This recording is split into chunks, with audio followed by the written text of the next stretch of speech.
Are you searching for the best in online black radio? Then go to blacktalkradionetwork.com, helping you filter through the noise. Real talk, black talk.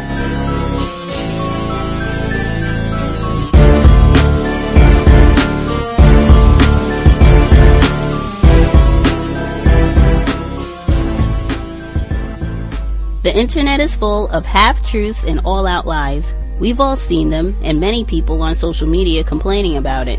Here's your chance to show and prove. WorldAfropedia.com is a black-owned and operated encyclopedia.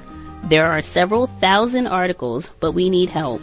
We can't uncover all the truth ourselves. So please, join us and become a writer, editor, or blogger for WorldAfropedia.com today. Every little bit counts. We owe it to the future generations to put the truth out there. Visit WorldAfropedia.com, the African-centered encyclopedia, a global database of African knowledge for the purpose of bringing about global African wisdom and understanding. WorldAfropedia.com.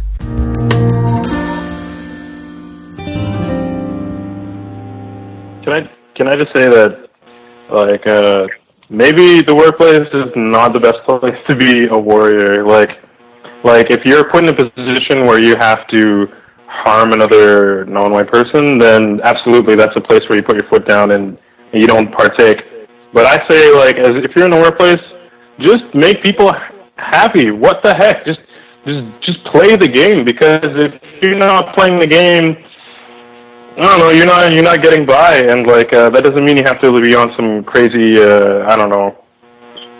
quote unquote coon type shit, or stuff. The language. I'm sorry. Actually, I wanted to pause really quick, because just with some of the words about being a warrior on the job, I'm not sure what that means. But I hadn't used the term being a warrior on the job, and as you said, make people happy on the job. I wasn't quite clear. I just wanted to clarify, when I talk about racism on the job and how we should function on the job, I mean doing things that are going to be in your best interest, so that you're not harmed, so that you're not mistreated, so that you get whatever raises, promotions, all the goodies that you are supposed to get and just keeping your employment first and foremost. But all of those good things are supposed to happen. That's what I mean when I talk about being codified on the job. I don't use the term being a warrior on the job. Just that phrasing is not clear. I want to make sure that we're being very clear about what we say when we talk about racism on the job. Go ahead, sir. Okay, my bad. I just think that it shouldn't. I don't feel like it should be that hard to. But then again, I don't know what it's like in everyone's situations. Avoiding conflict can be difficult, but I don't know. Just avoiding. I guess you guys have already gone over it a million times. Avoiding politics and religion and all that jazz. And I don't know. I don't really know if I have anything to say, actually. Maybe I jumped into that too quickly. Well, I normally don't, like I said, I normally don't talk about politics, religion, or stuff like that on the job to begin with. I'm very low-key.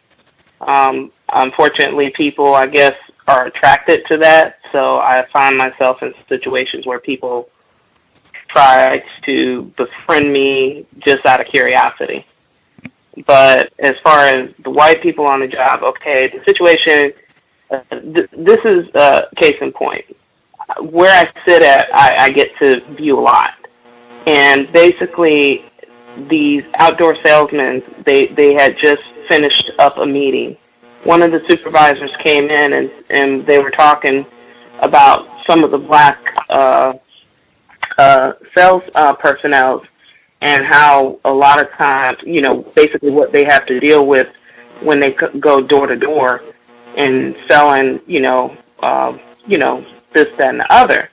And he was talking about, he's had to do some coaching with a couple of his workers, and letting them know that when they approach a door, just I guess and he's trying to sound as if, again, just like Gus was saying, they try and sound as if they're not racist when in fact they are. And I listened to the conversation because basically what he started to say was, well, I've had to tell, such and such, yeah, when, just being black, it's hard for you to do door-to-door sales. And so I had to, tell him basically when he approaches the door, he has to belittle himself. This is his words. He advised this black individual to belittle himself, make himself look small. And first of all, when he knocks on the door, he has to immediately back up a bit so he doesn't look imposing to the customer or whoever's coming to the door. And he has to, in order to have that greater distance, is to make him look smaller than what he is. This is a supervisor saying this to another supervisor, and the whole room was quiet. And I was just sitting there like, this. So as he's going on, he's talking about, because he's such and such is big, black, this, that, and other, and he's built, which is he is. And, we don't want him to, he has to, belittle himself so that way he doesn't look as imposing to customers, make sure that he uses proper grammar and this, that, and the other. So I'm just sitting here, my head's hurting by this time.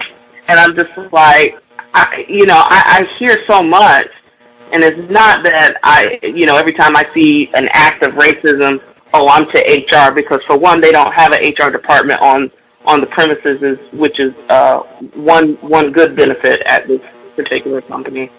But the main thing is the fact that I work with a lot of non-white black people, which is a far stretch for me because I normally do not like to be in situations like that because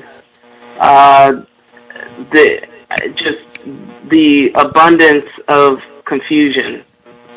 And Friday, because the girl was telling me that Neely Fuller Jr.'s book came in and that she was excited to read it and this, that, and the other, it's like I'm trying to spoon feed people, but at the same time, I want to, try and help people, but yeah, I can't even help myself, that's a whole nother story.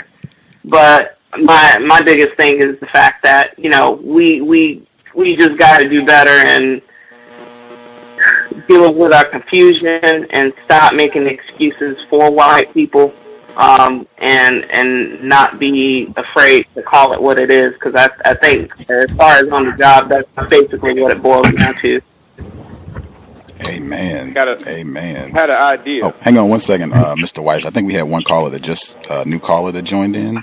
I wanted to get him. I did want to tell listeners, though, if you're ever at a meeting where that sort of thing happens, if it's a white person that's making those sort of comments, this black person, this non-white person needs to lower himself and take a step back, and he's a big black guy, you should be taking meticulous notes. Every sentence, every syllable, every period, every apostrophe, meticulous notes, so that you have accurate documentation of everything that was said, even if you never use it, even if you just take it home and put it in a folder and it just sits there for 50 years, that's fine. But get in the habit of documenting that. That way, if something happens and you do at some point decide, I am going to pursue this matter, whatever you choose to do, internally, if you choose to get an attorney or whatever you choose to do, you will have a paper trail. That's something that white people are extremely codified about doing. When they go to bang up, we're going to get this nigga fired, paper trail. Boom, boom, boom. Oh, he was late that day. Let's write that down. Oh, he got an attitude that day. Let's write that down. That's what they do. We should be doing the exact same thing. And if you can sometimes Mr. Fuller's even encouraged, get them to sign. If you have a supervisor or a white person like that on a job who's saying things like that or racist jokes or anything in that nature, write it down, and can you sign off on this just to verify that, I got exactly what you said should be happening here and what you want me to follow, which you're saying is the protocol for us here at the job. Get them to sign off on it, date it, bam. And you can just put that in your folder. So you'll have it tucked away, and then you can think about it. You can get consultation about what's the best move to make. you will have documentation. So I would encourage, I know it's frustrating. You got to sit through all that. I put the post on my Facebook page about the black female. She was in a meeting in Australia, and the white guy, they were doing a $6 billion deal, and the white guy's up talking and saying, oh yeah, we got a nigger in the woodpile. Write it down. Write it down. You can be flipping out in your head. Just make sure you get it written down. This was said, okay, and file it away. Then you can use it as you see fit. One other quick comment that I did want to get in, just a comment about it shouldn't be that difficult on the job. I strongly disagree. I could not disagree more, and especially given that I did pay attention when the sound clips were playing.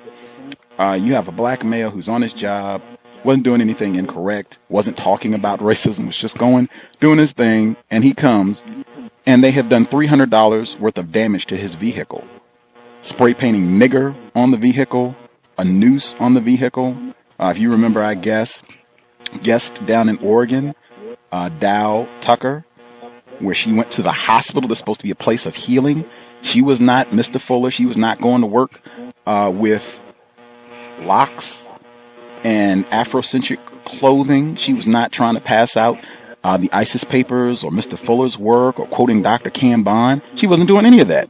She was just going on her job, and a bullet is on her desk with leave or die nigger. These are just two examples out of many. There are plethoras of black people who are going to work every day and being terrorized for nothing. They didn't do anything just because white people are trifling and racist. And I think this is an astronomical problem worldwide. If you remember the book Almost British, where we had a black female in the UK, same thing, and she worked with the prison system, where the white people terrorized her and put her office on the bottom floor in the basement away from everybody. She also was not going to work to be rowdy, point fingers at all the white people and call them racist. She was just getting terrorized and didn't even know what the problem was. What is going on here? It took her, I think she said, months to even figure out, and to be honest, as Princess said, that, oh, it's just these white people practicing white supremacy. That's what it is.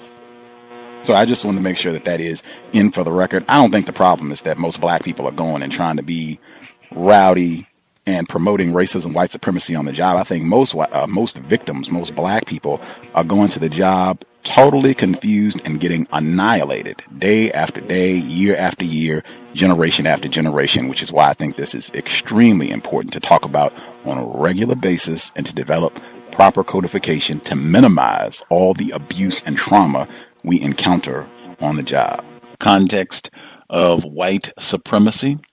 Gus T Renegade in for another broadcast, hopefully to share constructive information on the system of white supremacy. Today's date, Thursday, March 15th, 2018.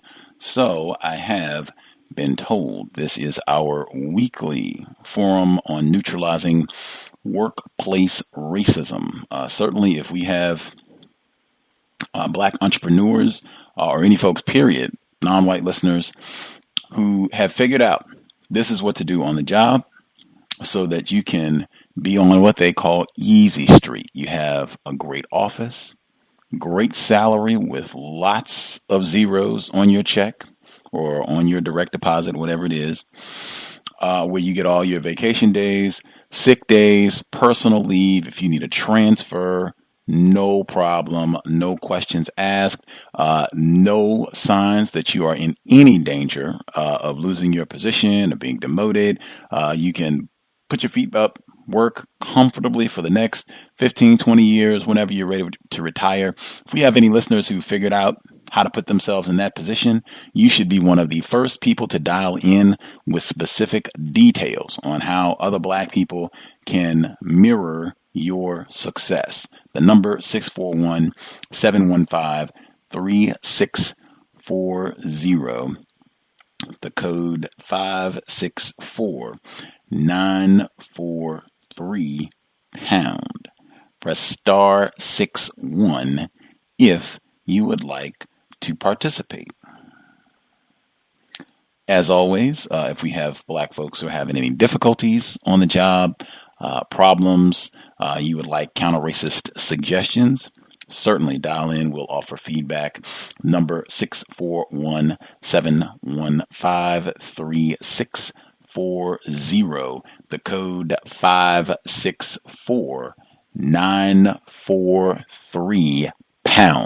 Press *61 if you would like to participate. Certainly, as always, if you're not able to call in during the live broadcast and you just want to write, you can email untiljustice@gmail.com. If you have a situation, you can write in and we can share it that way. Or if you have commentary on what's being discussed on the broadcast, you can email and we will make sure to share. Also want to make sure I emphasize, this is not a broadcast for spectators. There's lots of entertaining things going on. We just got daylight saving time, so it should be a lot lighter later into the evening, so you could be outside frolicking, getting some exercise. The NCAA tournament, it's Thursday night. I think they still got TGI Thursday and what have you, Shondaland and all that good stuff. Lots of things that you could be doing if you just want to kick back and spectate. This is about active participation in trying to solve problems, codify our behavior with regards to employment, the area of labor. So certainly if you are a non-white person, if you have a work history, I am sure you can reflect on things that have happened to you on the job, both when you were confused and since you've been learning. Always, I think, helpful to reflect and share things from our work experience. I think we do have younger listeners who appreciate hearing the types of things that they should be on the lookout for. I think one of the things I've concluded, racists, they seem to have a code for what they do on the job. You see a lot of repetition, so it can be helpful to kind of know what to be prepared for. I can share this week Gus T Renegade's own workplace racism. The broadcast from this past Sunday, we had Cheryl Ray Moses on the broadcast. She is the founder of Urban Media Makers in Georgia, and she also launched the Come Meet a Black Person project, got a lot of attention in many, many media outlets across the country right at the end of 2017. She was on the program this past Sunday. She did not stay very long. Conflict ensued around definition of racism and us having different definitions of racism, white supremacy. Surprise. But workplace, that for me, workplace racism, because hosting this broadcast, that is my job, and dealing with another non-white person on the job. I think it's very, very important in terms of counter-racism. I think it's important to have in your code, how are you going to deal with conflict with another non-white person on the job? Mr. Edward Williams, he addresses that in his book. He's been with us before, counter-racism.com. He addresses that in his code book. We talked about that on the program. It's not, because that exchange, for the people that listen to it, I didn't call her a bunch of names and curse her out and do all that. I didn't do all that because I'm a nice guy. I didn't do that because we reconciled later on. I didn't do any of those things because all of that violates my counter-racist code with regards to dealing with other non-white people, certainly in a workplace capacity, which hosting this broadcast is for me. That just totally violates the code. Cursing her out or being rude, or if we have a disagreement and trying to score points, going back and forth with insults, that does not solve any problems. I talked about this last week. For me, where I've been talking about this for a while, for me, the core aspect of counter-racism on the job, really period, is solving problems without creating new problems. Not just looking for mischief anytime that it comes up, not just looking for conflict, and certainly not responding emotionally. I think sometimes we get in trouble, I think particularly with non-white people, particularly with how we engage with other black people, sometimes on the job, and taking things personal. It's not personal. I know Mr. Fuller quotes from The Godfather all the time, but I mean, it's really, when you're on the job, to the best of your ability, I think we should really remind ourselves, things that happen here on the job, this is not personal. This is business, and I have a counter-racist code for how I'm going to go about dealing with things. Again, that doesn't mean that you are a robot. Certainly you have feelings, and when we're being terrorized and abused on the job, certainly you take that personal, the abuse that you experience, but the response is not going to be personal. The response is going to be thought out, logical, counter-racist logic being applied to the response so that it works out to the best of your benefit. Really want to make sure I emphasize that, and I can share from my own personal experience, because that's exactly what I was thinking. And even as I stated on Sunday, sometimes the application is not the best. Some days you're better than others. Some days you're a little tired. Some days you don't have the same patience that we would on other days. But you try, at least going in, this is what I am attempting to do, and I can think about it, process later on, and see how I can make improvements. But I think that's important. A lot of times in the workplace, particularly if you work with other Black people and there are white people around, a lot of times if there's conflict between non-white people, at minimum, this becomes entertainment for race soldiers. At worst, race soldiers are instigating and participating in and just finding other ways to terrorize and orchestrate the situation. So really, to the best of your ability, try to make that a focal point, or at least a core component of your workplace counter-racism code. This is how I'm going to deal with other non-white people in this workspace to make sure that I am minimizing conflict to the best of my ability. Right on. Update. Said before, if you participate, if you call in, if you write in on the program, give us an update. It's helpful. We are all still learning, Gus T Renegade included, in terms of what things work well on the job to get problems solved, what things don't work so well, language to use, just, getting more techniques for our tool bag. A few weeks back, we had a Black female. She wrote in. She was talking about in her workplace, she works in like a legal setting. The race soldiers were being tacky and doing a lot of different things. One specific issue was that a race soldier was bringing in a dog, and there was even talk of having the dog there on a regular basis. And this Black female, like a typical logical, hardworking employee, someone Gus T can relate to, is not feeling this canine. It's like, we need to get him out of here. And we talked about it a few weeks back. Mr. Edward Williams was here. I think we said check the policy and procedure manual to see if they even have something, a stipulation about whether or not you can have animals in the workplace. I think there were a few other suggestions about going to HR to address the matter. We wrote in and got the update. She said, to be clear, the office where I work shares the space with another law firm, and it is the lawyers from the other law firm who are bringing their dogs to the office. However, I skipped HR and I went to the owner of the firm who I report to. He contacted the partners of the other firm, and within 2 days, the problem was solved. He even informed me that it is in the lease that no dogs are allowed in the office. I am sure if I did not make a fuss, the practice would have continued. Anyway, problem solved. Lassie stays home. If we have younger listeners, Lassie is a canine from a television show from way back. Google it.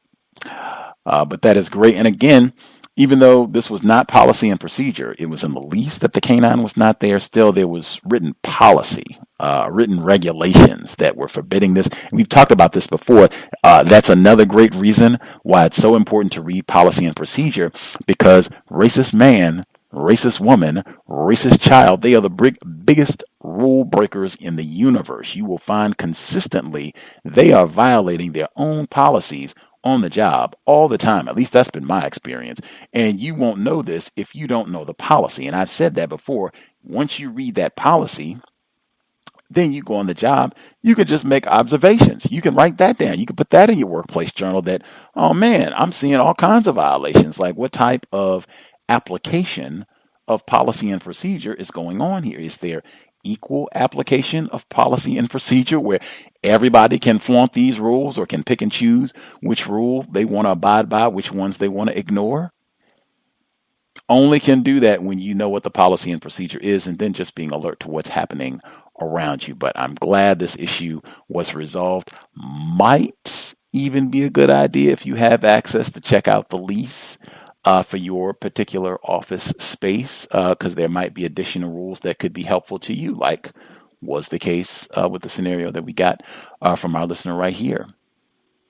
Anywho, I'm not going to read the entire article, but there was a report in the New Pittsburgh Courier, Importance of Black Journalism, where they were talking about a lawsuit. This was just from this week, a lawsuit where a black male University of Pennsylvania police officer filed a racial discrimination lawsuit where he's saying that he thinks it is racist that they are requiring employees or forbidding them from having facial hair. And they had data that black males get disproportionately higher rates of razor bumps and agitation from having to shave, particularly some sort of a closer shave. And some more black males might be resistant to that sort of thing and might be more prone to growing a beard or having facial hair. So he had the medical data to support this, and there had been other trials about this. The Atlanta Police Department had a similar case, but we were talking about hair issues last week on the job, and I think often it's black females that a lot of attention is focused on, rightly so, about racism, white supremacy, and their issues, but apparently this is a problem for black males as well. I certainly have heard the cornrows and locks being an issue, but this might be one of the few times, I won't say first, but this is one of the few times where I've heard something about a beard being an issue on a job, and now this even being a lawsuit and several suits. As I said, the Atlanta Police Department had an issue with this as well. Myself being someone who also has had a beard for a number of years, this is one that kind of hits close to home. Throughout my work career, I think I've most of the time had a beard. I don't recall that being a problem at any point. I'm thinking I'll think on it as we go through the broadcast, but I don't recall anyone ever saying anything that I should shave or it being a problem or anything of that nature. I'll think on it. Any of the black males that are listening in on the broadcast, facial hair, has that ever been an issue in the workplace? Either commentary or someone saying it's a problem, you got to shave, that sort of thing. Denied employment, people telling you in order to get a job, you're going to have to shave. I heard a lot of that, even though I never, to my knowledge, had it be an issue, but I did hear a lot of that. Any black males who have commentary on that, feel free. The number again, 641-715-3640, the code 564-943#. Press star 61 if you would like to participate. Folks who dialed in, if you have commentary, observations, if you have figured out some problem-solving techniques, great. Feel free. If you have a hand up, line should be open.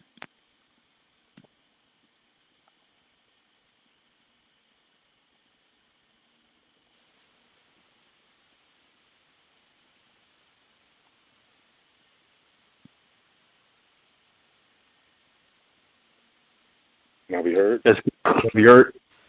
You go, sir. All right. Greetings to Gus, all the listeners and callers. Greetings. So the workplace racism experience has been kind of crazy. So a few weeks before we had the athlete come to my job, I had it's kind of embarrassing. Feel a little bit ashamed, but at the same time, mentally sane. So I had an issue a few weeks ago where I had a suspected racist, maybe about 6'3", 260 something pounds, try to physically move me out of the way, and I'm about 5'7", 160 something pounds. So I was walking across, pulling a cart, and he basically tried to push between me and the cart. And when he did that, I turned around and I asked him what was he doing. And he was like, "Oh, I need to get through here." And I was like, "That's not the way you do it." So I moved my arm, I let go of the cart, and he went between me and the cart. And he was coming, when he went to walk back through, I looked at him and I said, "Look, this is not how you're going to do things. I was like, next time, excuse yourself. He mumbled something and walked off. And when he did this, we were on a production line where there's a whole bunch of his buddies around. I don't smoke. So when I seen him go outside towards the smoke area, I didn't follow him directly outside. I waited a while, then I went outside. And then basically, without asking him directly, I asked him if he wanted to fight without being direct to him. So I pretended I was on the phone and I was like, yeah, there's a lot of people acting tough, but when they get outside, they don't want to fight. And I'm looking him directly in his face, and then he's like looking, like when he noticed it, he looked down at the ground, and he didn't say anything. He moved over where the rest of the white people was at. Then I went back inside the building. Then a few days after that, I noticed like whenever they're in their quote unquote crew or their clique or whatever, they get emboldened. So one day I went home and I was extremely stressed out, and I felt like I couldn't take anymore, and I wasn't going to take anymore.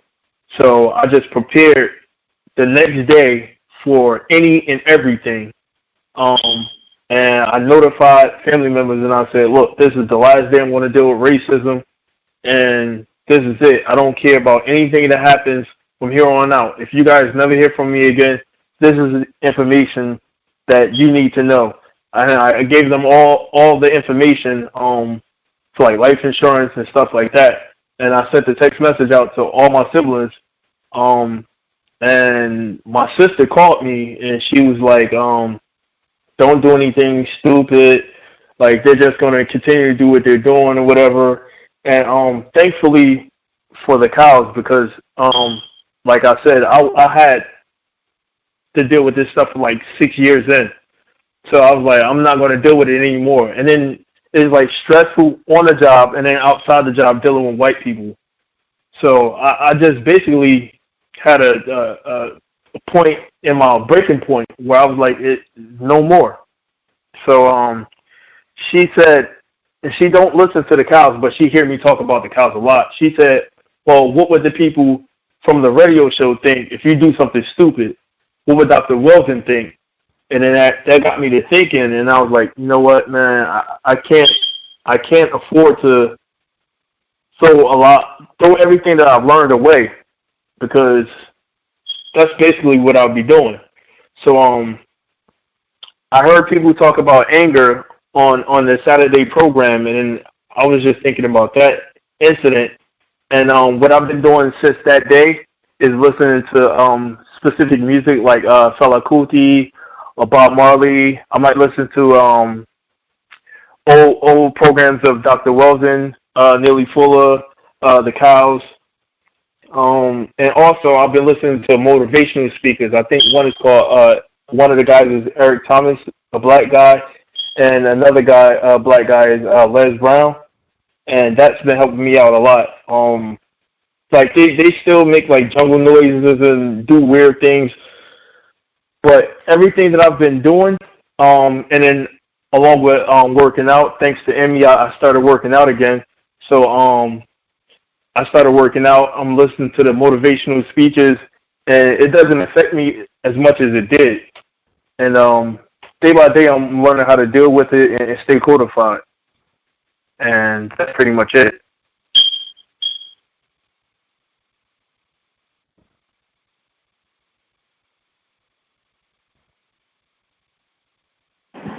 Hey, Gus, can I make a comment? Yes, you can. I just wanted to get a quick question in. The caller, you said you felt ashamed when you started with the anecdote about the race soldier who physically assaulted you in the hallway. Why did you, I don't know if the shame was pertaining to that incident, but why did you feel ashamed? Well, the reason why I felt ashamed is because, like I said, I've been listening to the Cows for a while, and this is what you should expect. So I felt ashamed because I felt like the people that I'm telling to stay on the right path, and I'm trying to tell them to stay codified, I felt like at that moment I kind of let them down. And had I would have proceeded to do something stupid, I would have really let a lot of people down. And then for a second, like I didn't know exactly how to feel. So yeah, I just kind of felt ashamed. Like, man, I shouldn't let these people get to me, because this has been going on for a long time. And I mean, people on a plantation had to deal with this. So I mean, I just have to figure out a better way to cope with it.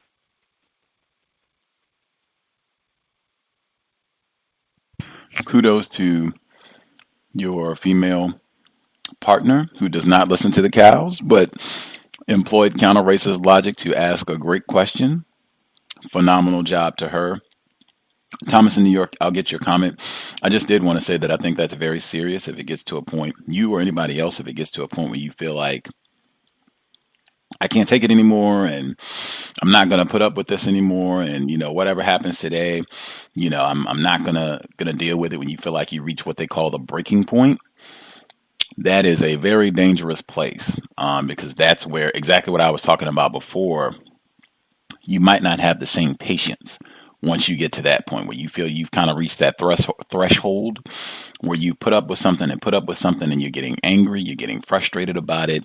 That is a very dangerous place where you might not necessarily make the best decisions, where you might do something where, okay, you're upset and you might be okay with how things were resolved today or how you responded today, but a year from now, when you are not in the same emotional place that you are right now, frustration or anger, are you going to have the same thoughts about how things transpire today? Maybe, maybe not.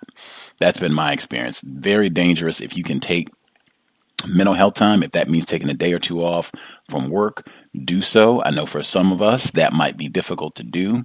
I would really take that seriously. I mean, if it gets to a point where you're having to contact family members and giving them your information, and if something goes down, this is what it's related to. In my view, you do not need to go to work that day. That's a very extremely dangerous place to be, and that's like acute mental health crisis, I would say, even though I do not qualify as a mental health professional. I'll hush there. Thomas in New York, did you have a comment or question?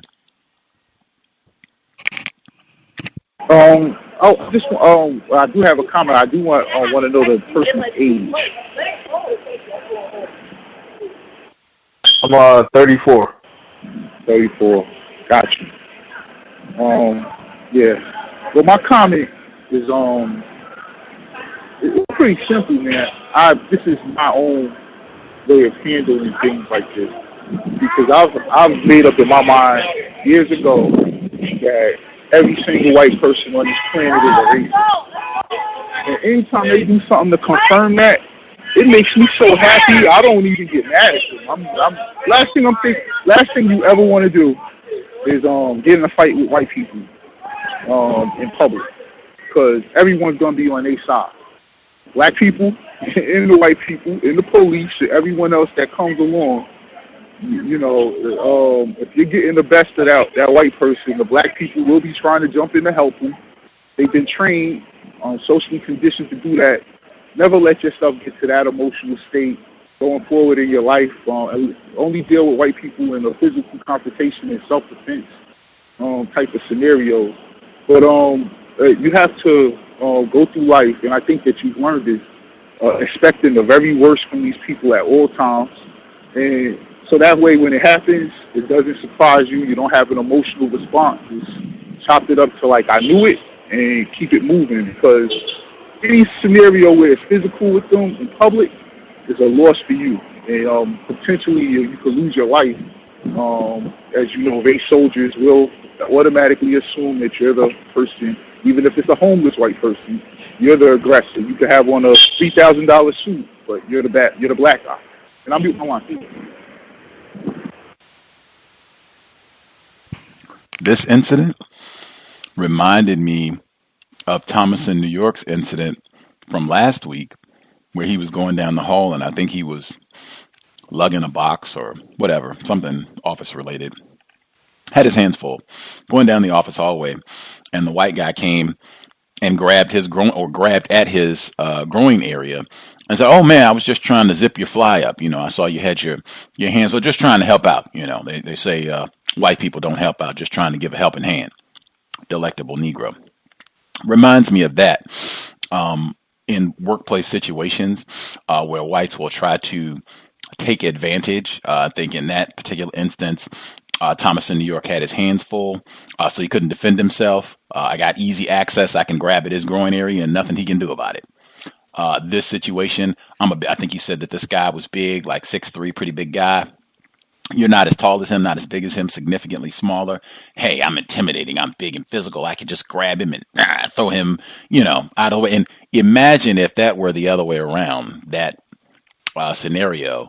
I think Thomas in New York said he's a bigger guy. Imagine if he had been like Thomas in New York size, a big black guy, and you have a smaller white guy that's like 5'7", and the black guy just goes and grabs him and throws him in the hallway. They would have pepper sprayed him, maced him, black identity.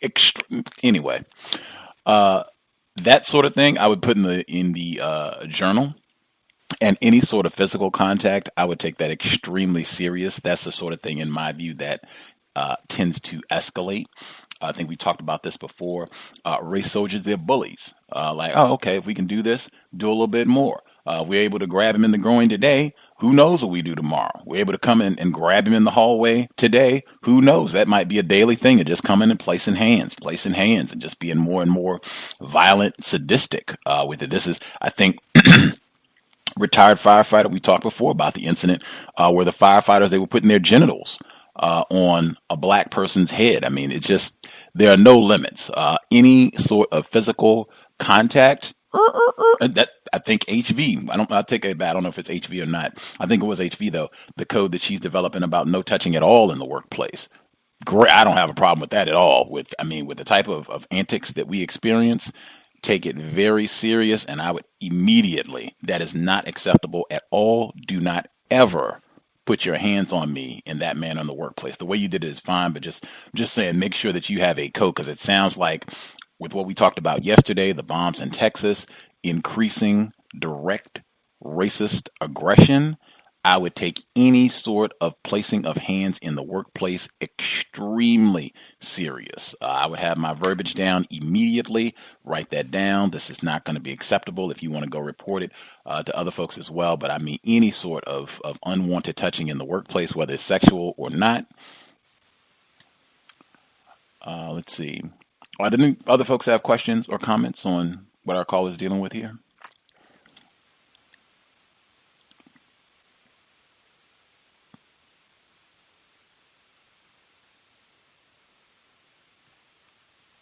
Okay, assume folks don't have suggestions.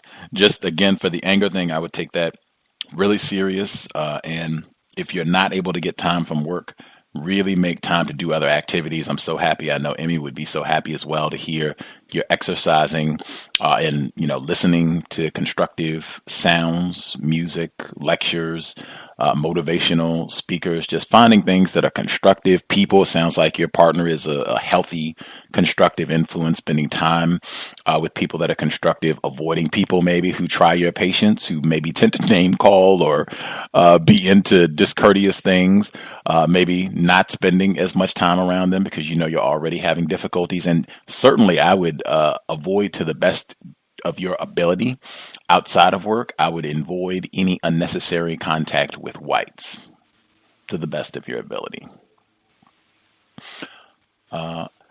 If we don't have any comments or suggestions from the caller on what we just heard, if other folks who dialed in, if you have your own situation that you want to address, line should be open. Feel free.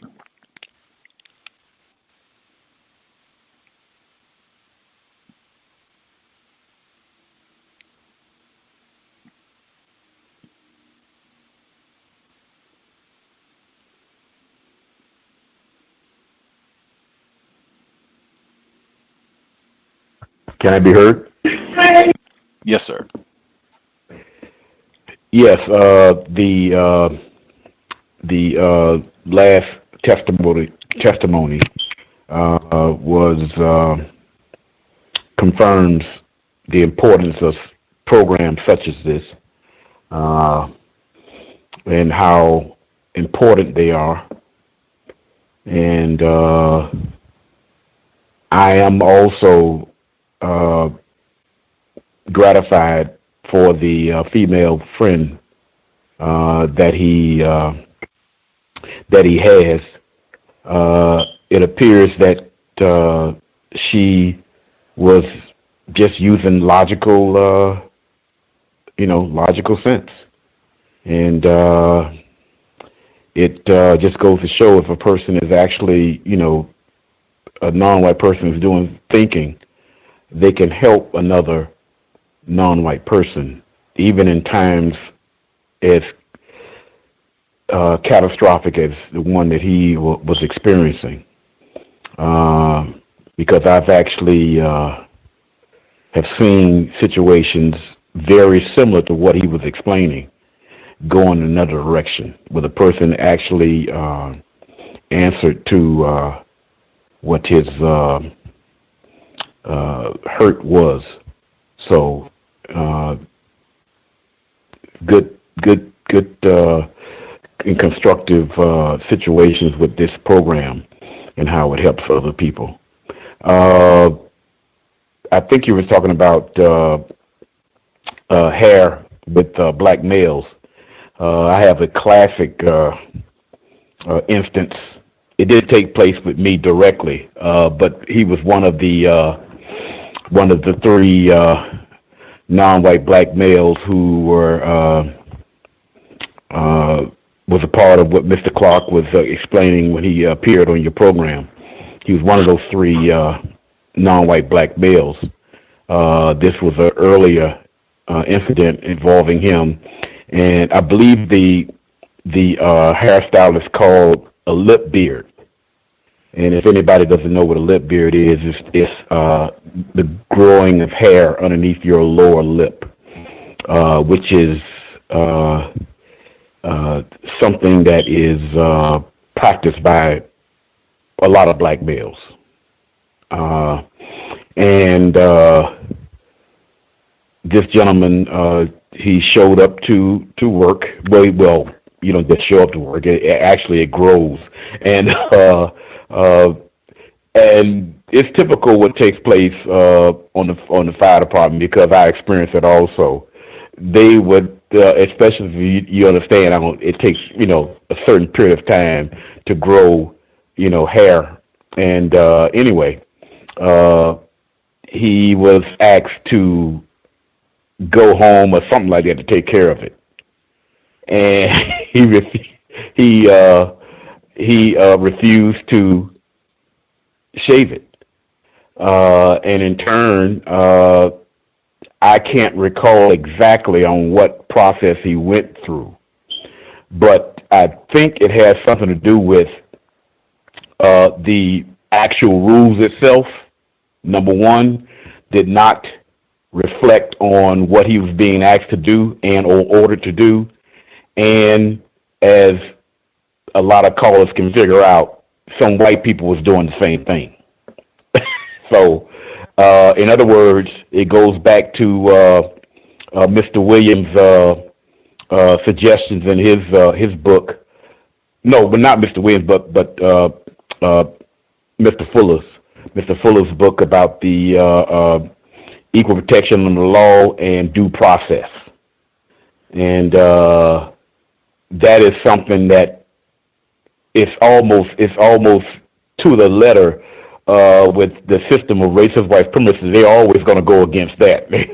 In other words, their rule is don't do as I do as I say, boy, gal, that sort of thing, because they're always contradicting to what they would like a non-white person to do. They not only, if it's something incorrect, then they are not only doing it, they're doing it to the capacity that we couldn't possibly keep up with, such as murder, that sort of thing. And in turn, they just decided to let it go. And in turn, because I didn't have a lip beard before then, but because this gentleman had a level of success in what he was doing, and to honor him, I started growing a lip beard.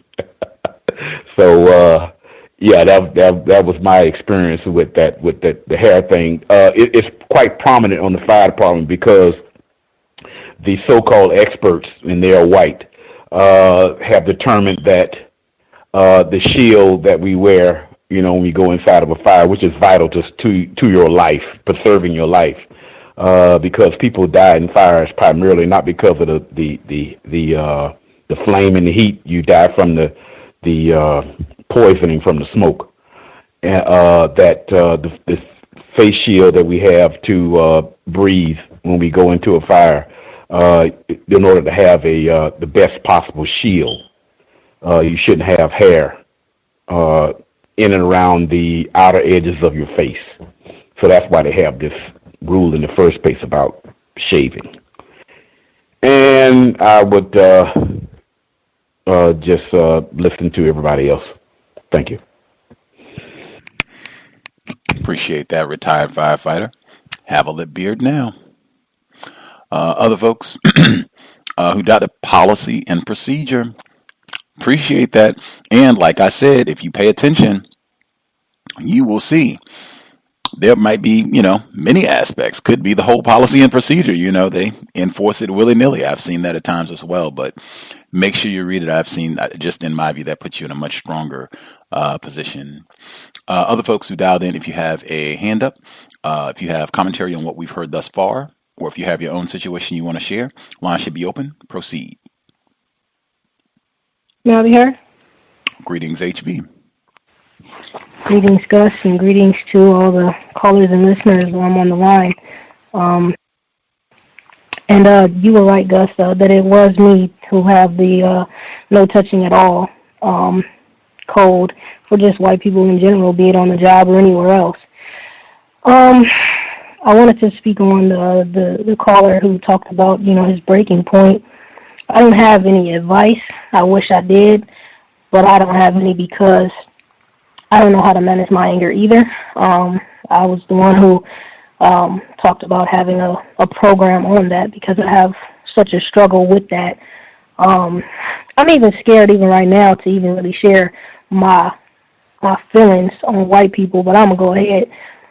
I hate racists, and I believe that the vast majority of white people are. So when I see them, I just get really upset. And something recently that I saw, I don't remember what it was that happened, but whatever it was, it just increased my anger even more. And I just always had that. And even a little suspected race soldier today approached me while I was at the grocery store, and I was even mad at him. And he was talking to some cops that was in the grocery store, and I just kept on moving down, like away, more and more away from them, because it's where you kind of bag your own stuff. And it seemed like he kept on coming toward me, and then eventually he got close to me and asked me if I needed some help, and I just said, no, sir. But what I want to say about this situation is that, thank you so much for considering us and, all the other people that you considered, to not, put yourself in danger, because I think you said it was your sister, but I could be incorrect. The person who advised you to think about what we might think and, your loved ones may think, to just be totally transparent when you were sharing, like, I cried, I shed some tears over that because I know how you feel. Like, I know how you feel to just be really sick of these people and sick of this system and sick of just this condition that we're in. And so I really, feel your pain and your anger and all that. And I know we're two different people, but as much as I can, I feel, how you feel. And I just, I'll just be praying for you. And I just hope that, thank you so much, Eva, for sharing, because what this does is this helps me to really, I will think of this experience this night when I feel exactly how you felt of just that breaking point where you just want to do something to these people.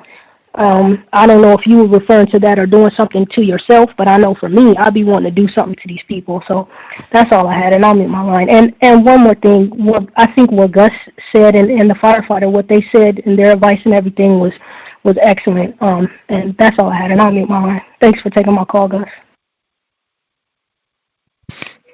Yes, ma'am. Gus, can I make a comment? Yes, sir. Well, thank you for those words, and Hello? that's exactly how I feel.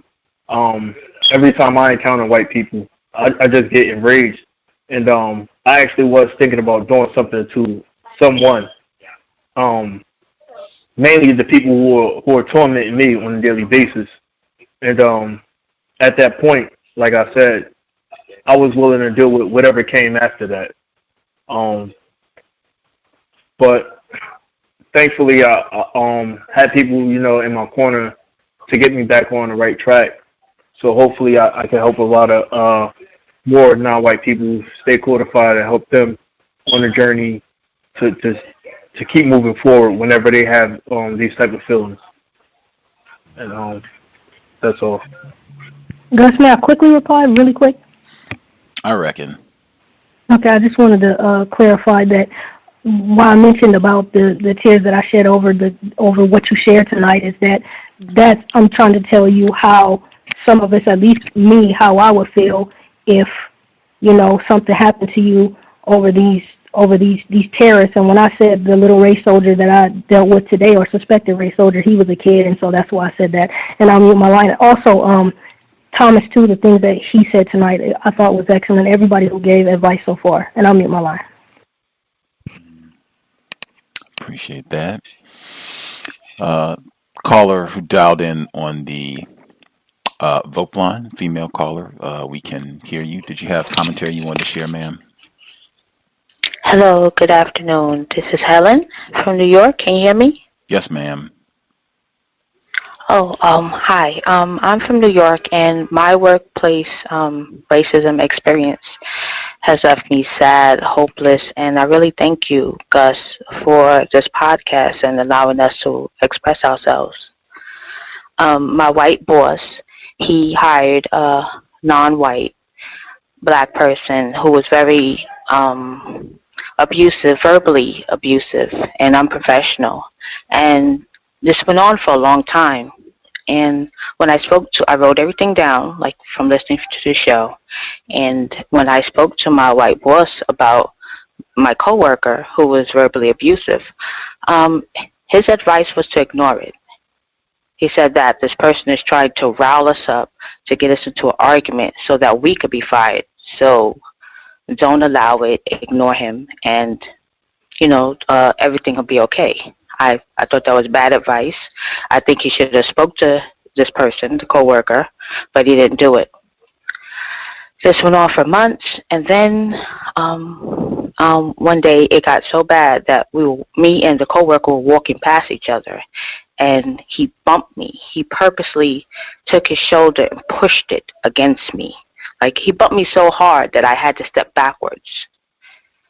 And from that, I called the police.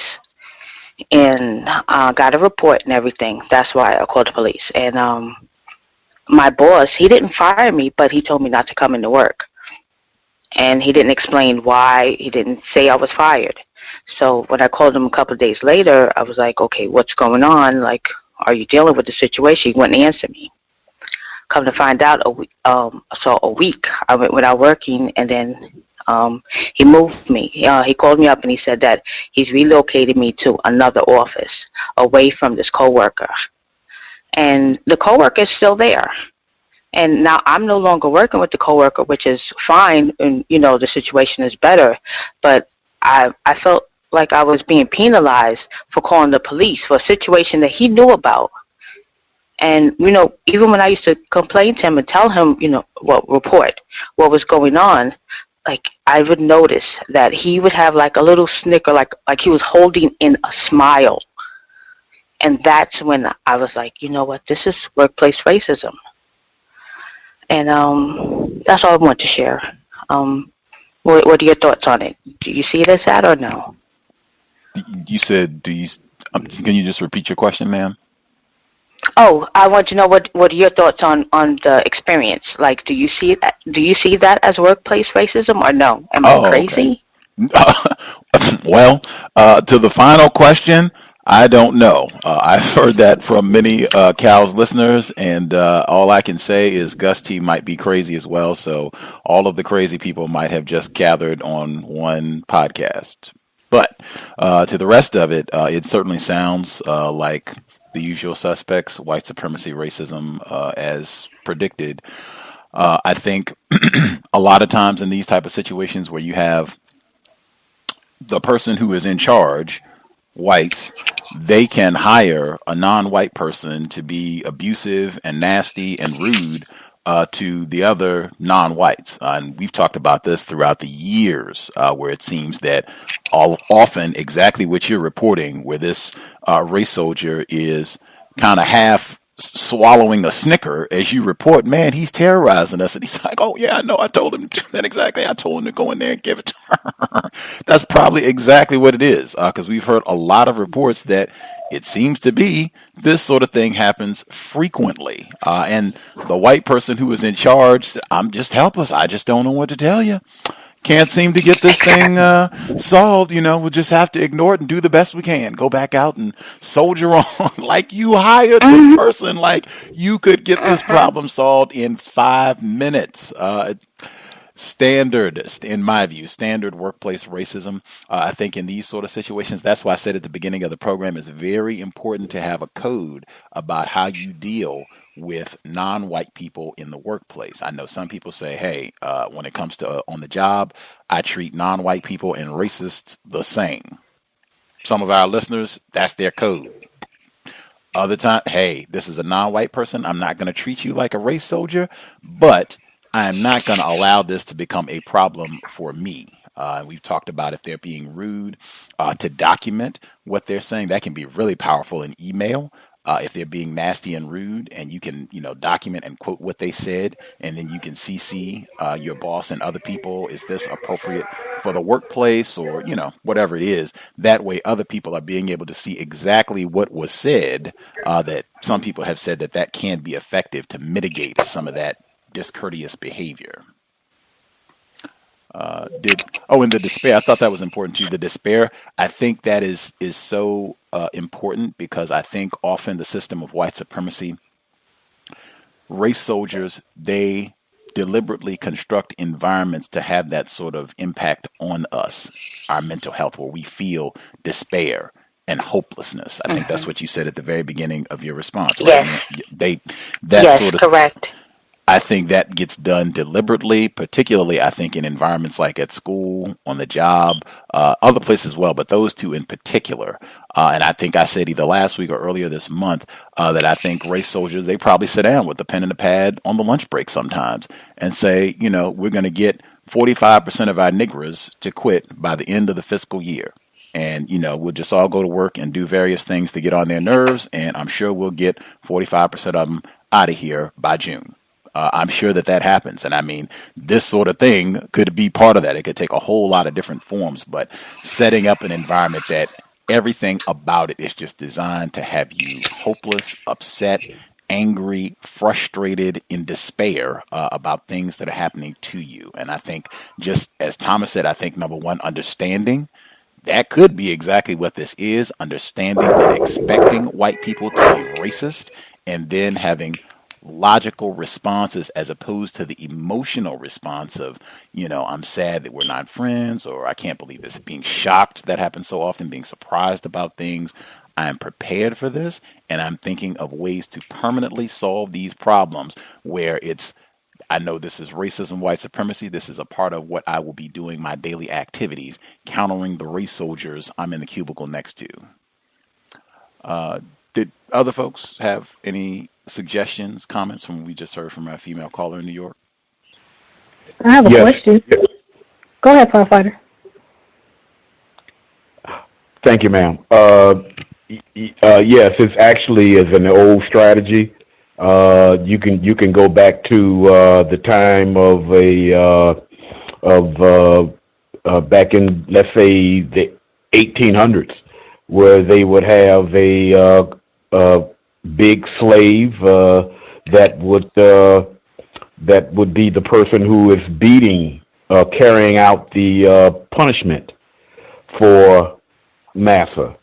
I can recall of studying the documentary Eyes on the Prize and the young people who were going to jail with the idea in mind of putting an end to the system of race of white supremacy. When they went into jail, they was met by a big burly black male who would purposely put them in the cell with this person to beat them up, that sort of thing. And he would inform them that he was being made to do it, because if he doesn't do it, then they're going to make sure that they would harm him, that sort of thing. So, and I don't see it any different into on jobs where that happens. When I first got on the job, they have this tradition, this thing that's called talking about a quote unquote rookie, and I always took it in its negative form and not played into it. And the first person they sent to try to deal with me was a non-white black male. But basically, my suggestion on what I did, I wouldn't necessarily recommend it on this program. But I did manage to create a situation to whereas he quickly thought of another thing to do during this 24 hours than to bother me. But yes, it is an old strategy that white people use against us, and yes, that's all I have to say. Thank you. HV, were you going? Oh, go ahead. Sorry. Yeah.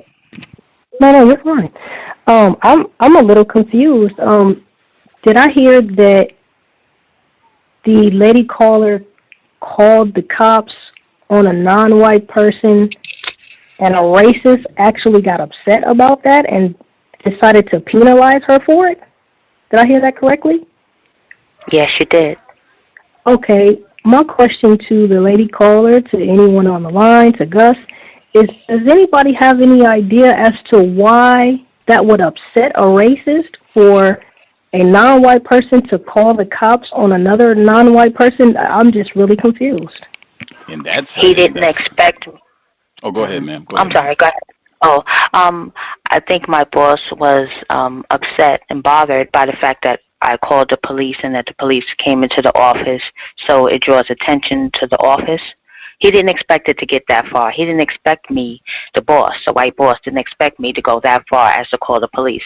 But once my coworker, I feel, assaulted me, by bumping me so hard I had to fall back, I was like, no, I need to get this on paper. I wrote down, every incident, of course, but I need also the authorities to also have a report as well. I agree with her assessment completely. And also, I think that could have been perceived as, who is this Negra to call in an outside authority? This here is, my plantation, our plantation. We're in charge. They like to, I think the way they say it is we like to handle these things internally. And then you go in and call the police, no less. Like, my God, like I could easily see why a race soldier in that sort of context would be very upset about enforcement officials being called in about a dispute between their Negras. That all just made me think of something, that another thing that the race soldier could have been upset about is that the action that she took can be extremely powerful and effective to shutting that kind of behavior down and trying to possibly go and get another non-white person to assault a non-white person, and you want to take it that far, and she does something that could really shut that down. I could see how that could make a race soldier upset. But if anyone else has any other reasons as well, I'd love to hear them. I'll mute my line. It's keeping a record also, and she did the right thing. I think she did. I know she did the right thing, because it's also keeping a record with that person directly. The female caller. Oh, I'm sorry. I thought you were done. I'm sorry, retired. I was just going to say I'm just going to add on when you get a police report. That's a record. That's it. My bad.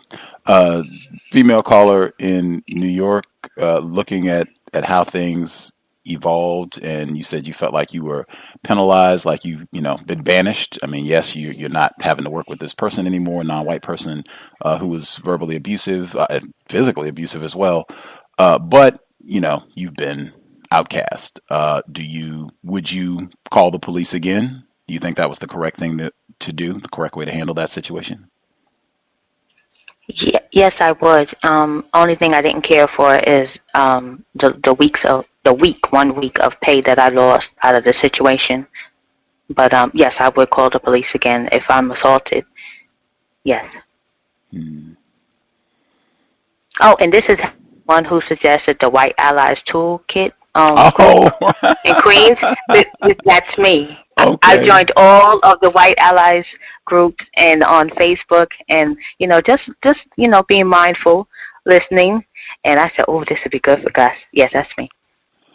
Awesome, spectacular. Glad we were able to hang out and didn't have to, or at least I didn't have to pay. I am a little bit upset with myself. The victim that lives here in Seattle that I invited to come hang out at the event, she did attend. I did not tell her to do the same thing that I did, which is to contact the whites in charge and say that it is absurd for non-white people to have to pay to attend this event. So she actually paid. So I wish I had been better on my code. I will do that next time. And anybody who attends any of these events that are held by white people, where they're supposed to be talking about racism, you should not be paying like a pecan, like nothing.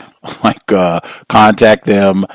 You can phrase it however you want to. I've just said that, flat out, that I think that's absurd. And I think I have also called that an act of racism in and of itself to charge non-white people to attend these type of events. But be that as it may, grand recommendation. Glad we were able to attend, and it's in the archives, the White Ally Toolkit. David Camp, who is not married to a white person. Any other suggestions for this situation?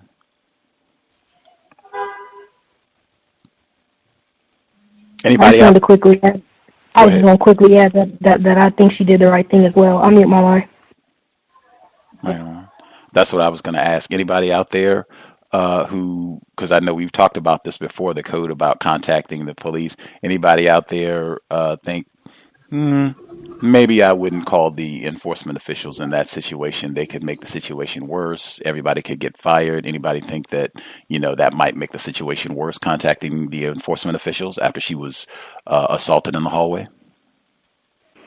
I think that kept us from getting fired because that paperwork now, if her boss fires her, it's like, well, she has a lawsuit, they fired me because I said someone assaulted me.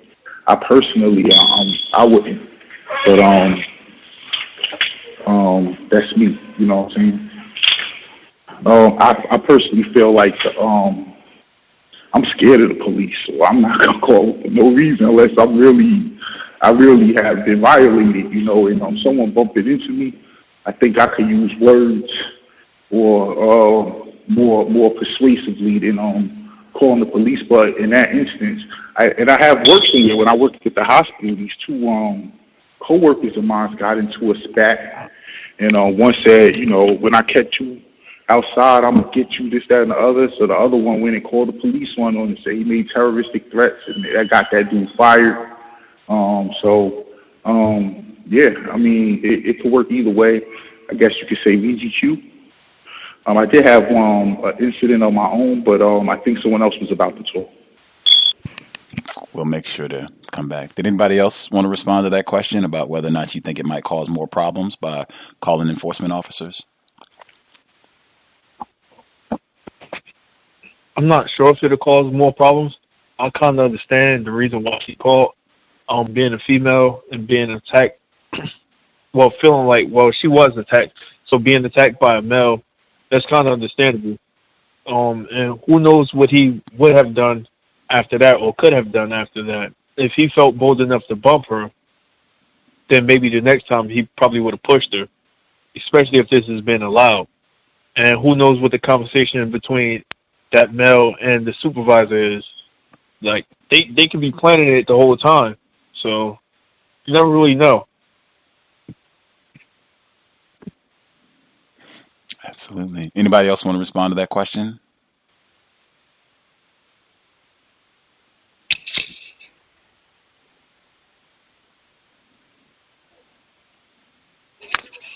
Might have missed some, making sure I'm not missing hands from folks that are up. The number again, 641-715-3640. The code 564943#. Press *61 if you would like to participate. Anybody else want to respond to that question? Are we moving forward?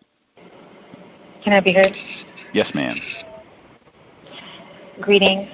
Unfortunately, I did not get to hear the entire synopsis of the story, so I don't know exactly what happened. So before I speak, was this a non-white black male that aggressed her in the hallway? Yes, ma'am. Correct. Okay, and am I correct that it's a bump? Like, did he just come up and push you, or like? Walking past each other, it was a aggressive bump. It was more than a bump because it was a forward of the shoulder. It was a Oh, one of those shoulder pushes. Yes. Okay. Yes. It wasn't just a simple just passing by a gentle. No. This was aggression. This was purposely done. It was so hard. I stepped backwards, like a step, or I would have lost my footing. Understood. Thank you. I just wanted to be clear before I spoke, but my response to the question is still the same now that even though I have that information. I personally would not have called the police.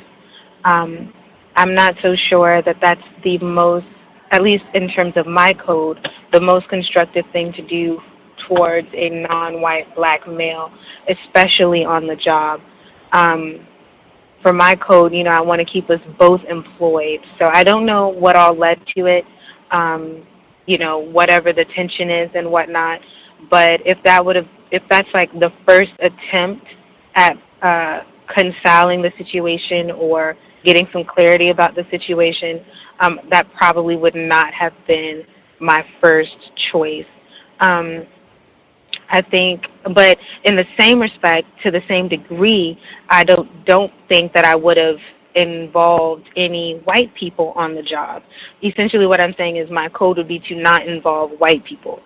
So you're taking a risk by calling the law enforcement officials. You might get a non-white one, but more than likely you'll get a white one. And then I wouldn't have gone to human resources either.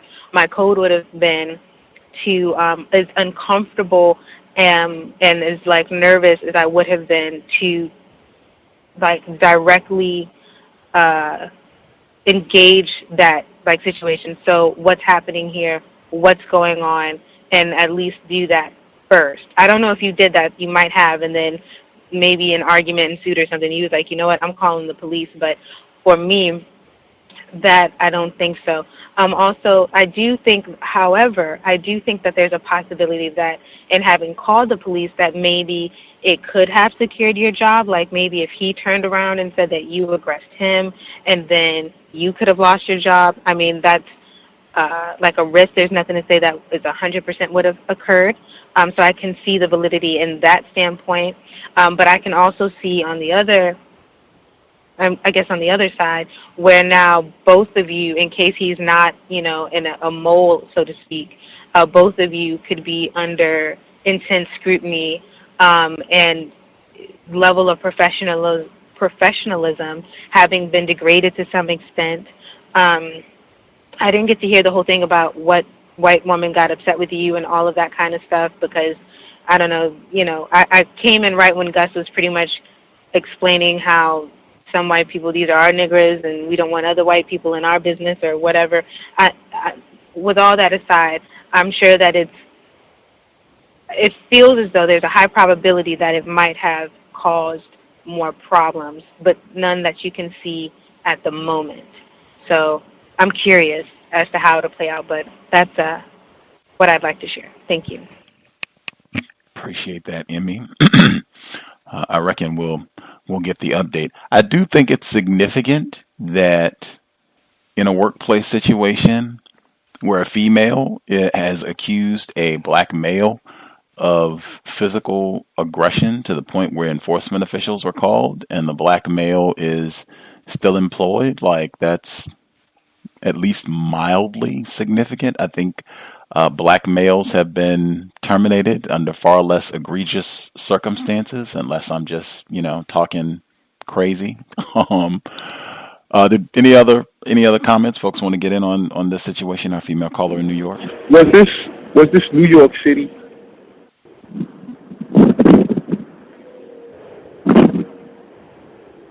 I don't know. New York City, ma'am. Oh, yes, correct. This is in New York, Manhattan. Oh, okay. So, how did the police treat that brother when they got there? Well, they actually had us separated. So it was two cops that came. One spoke to me. The other one spoke to the non-white female, coworker, male, and I don't know how the cops, were towards him, but they were not too, professional with me either. Well, they weren't rude. They were just like very business, very, straightforward, and it just seemed like, hurry up and get this done. Okay, what happened? Right. All right, get out of here. That's it. Interesting. Was this downtown Manhattan? Midtown or downtown? Downtown, near Wall Street. Okay, yeah. Because I was expecting a lot larger response. If it happened in where I'm at in Harlem, anything like that, it would have 7, 8 cop cars, pop up. So that's why I said, if this was downtown, they're gonna send 2 cops that's gonna get the brush off. They got way too much to deal with. I'm in a way, like I said, you handled it the way you did. I'm glad that situation happened for him downtown, because if it happened uptown, it would have turned out a lot more tragic for him. Just the allegation alone would have been, he would have been, sent down. So, it's a tough situation. I'll mute my line. Thank you. So I was very. Oh, can I say just one quick yes, thing? ma'am. Yes, I was ma'am. very hesitant. I didn't want to call the cops. I was very upset at the fact that it got to that point, but there was nothing else for me to do, and I needed it for record because the situation was slowly advancing. I mean, it went from, like I said, name calling to yelling to this push. I don't know what's going to come next, and he was extremely aggressive. To the point of getting in my face to yell and scream. So no, it was getting bad. It was going up, I think you did the correct thing just based on what's been reported. It sounds like you did a great job under horrendous circumstances, applying counter-racist logic to try and diffuse the situation. And that reinforces what I said earlier. In this situation, we have a non-white person who might be just doing what a race soldier has hired them to do, harass and, malign the other, harangue the other non-white workers that are there, our caller included. And so he's confident to be able to go out and do these things, name call and yell and even be physically violent. But I did say before, these type of things, if you don't stop them, they will escalate. It'll go from exactly as she stated. It'll go from just a name call to physical violence. We talked about last week, the crotch grab. I mean, it will just continue and intensify. So if it had been in a different area, as Thomas was talking about, if that had happened in Harlem and it's 7 cop cars, the more aggressive response, would that have altered your thinking or decision making in this process? Correct. Yes, it would have. Yes, it would have. It's a lot to process. Sometimes in terms of trying to figure out what decision you want to make. It can be a lot to think about. And I just want to add as well, particularly this situation, even though the violence makes this a substantially more dangerous situation, the caller in Florida who is at the courthouse, and he was talking about how there was one black, I think he's here with us. I think he was saying that there was one black female. White people there had verbally promised her a job, and then they reneged and gave it to a black male. And then they had another situation where it was a black male and black female in conflict. I think a black female was fired, and they gave her job to a black male. It's so easy for racists to set up these type of scenarios where black males, black females are in conflict. It can be black males and black males, black females and black females, just non-white people, period. It's so easy for them to set up these sort of situations where we're in conflict and end up fussing and fighting with each other. And this is all for entertainment for them. The caller said trying to suppress laughter about all of this, snickering. This is entertainment for racist man, racist woman, racist child. Other folks, commentary, they want to share if you have your own situation or if you have comments on what we've heard thus far. Proceed. Can I say something else about this, Gus, or should I let someone else who hasn't spoken? Or go ahead. I just wanted to say, I really commend the black males on the line who, are supporting the lady caller, because I'm very conflicted about this, because on the one hand, she should not be harmed under any circumstance. On the other hand, I feel like it doesn't matter what location you are, these cops will murder a black male regardless of what age, regardless of wherever, because these people are just race soldiers. And I'm trying to think about it like, okay, at the same time, the black males, they know that as well, and he knew that before he went and pushed her. At the same time, I don't want, a black male to be murdered, and I don't want her to be harmed. So I'm just, I don't know if we should, brainstorm about how to deal with these types of issues. Maybe we warn the person and tell them, hey, what's going on, with these cops or whatever. If you do this again, I might have to. But then again, you may not get that opportunity, or if there needs to be a show about it, or, something like that. I guess wanted to add that I think she definitely did the right thing, but I'm also very conflicted because of how these race soldiers are behaving towards black people in general, but especially black men, because they are especially black men, because they are the biggest threat to white supremacy. And I'll mute my line. Can I be heard? Yes, sir. I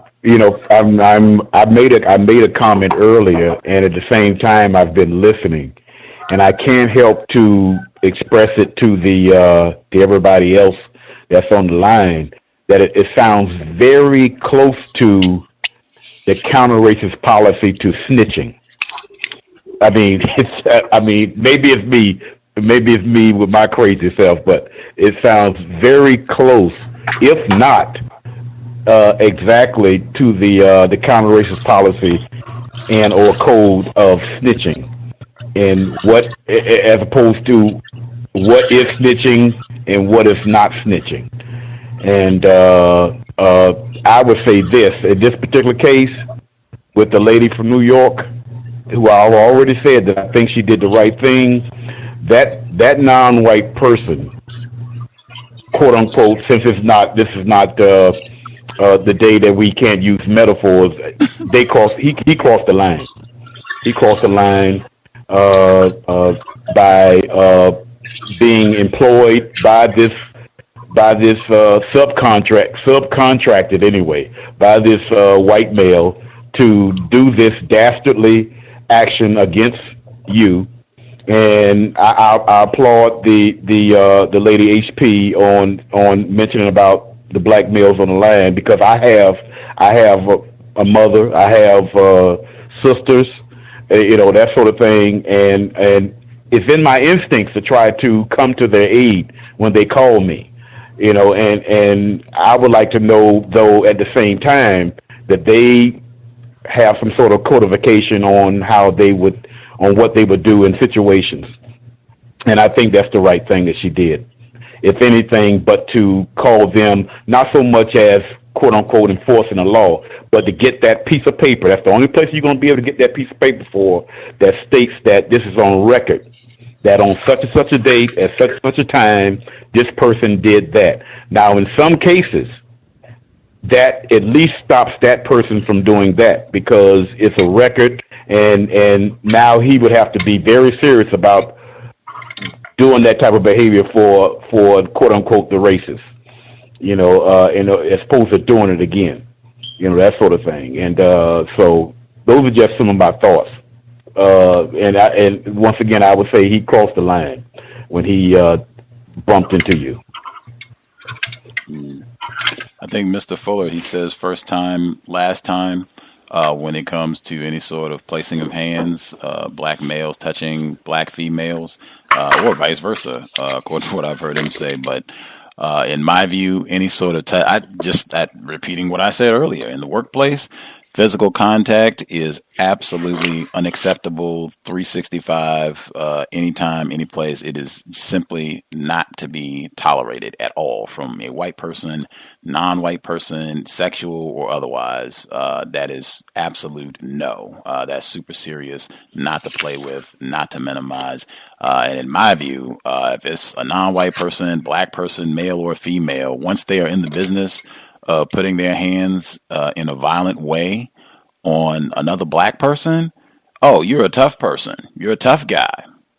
Gotcha. No problem. You can deal with the police. You don't have any concerns about any of that because you're a tough person. You're in the business of putting your hands on people in a violent manner, so you can deal with that. That's the business you're in of violence. No problem. I don't think that, in my view anyway, reporting that sort of person for doing something that's incorrect, reporting that person to the enforcement officials, that's not snitching. That is correct behavior. That person, we should all be in the business of anyone that's about harming physically black people. You need to be out of here, like right now.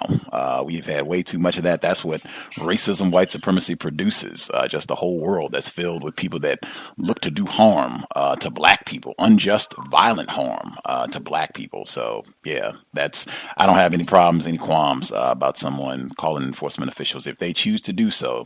If they have been violently harmed by a white person or a non-white person. Do we have other folks who had commentary they want to share? If you had your own situation you want to discuss, or if you had comments on what we've shared thus far, feel free.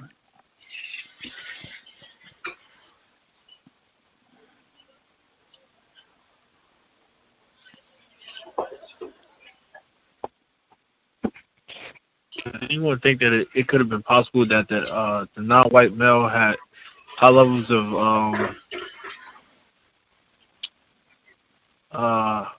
he could have had disregard for black people. I know that I work with a couple black males who talk negatively about other black people around white people. I guess to make them feel good and to know that they're trustworthy or something like that. So maybe he could have had some type of bond with the supervisor, and the supervisor may have known a lot of the things that was going on. As she said, she was reporting it, so they could have had something going on, without everyone else knowing.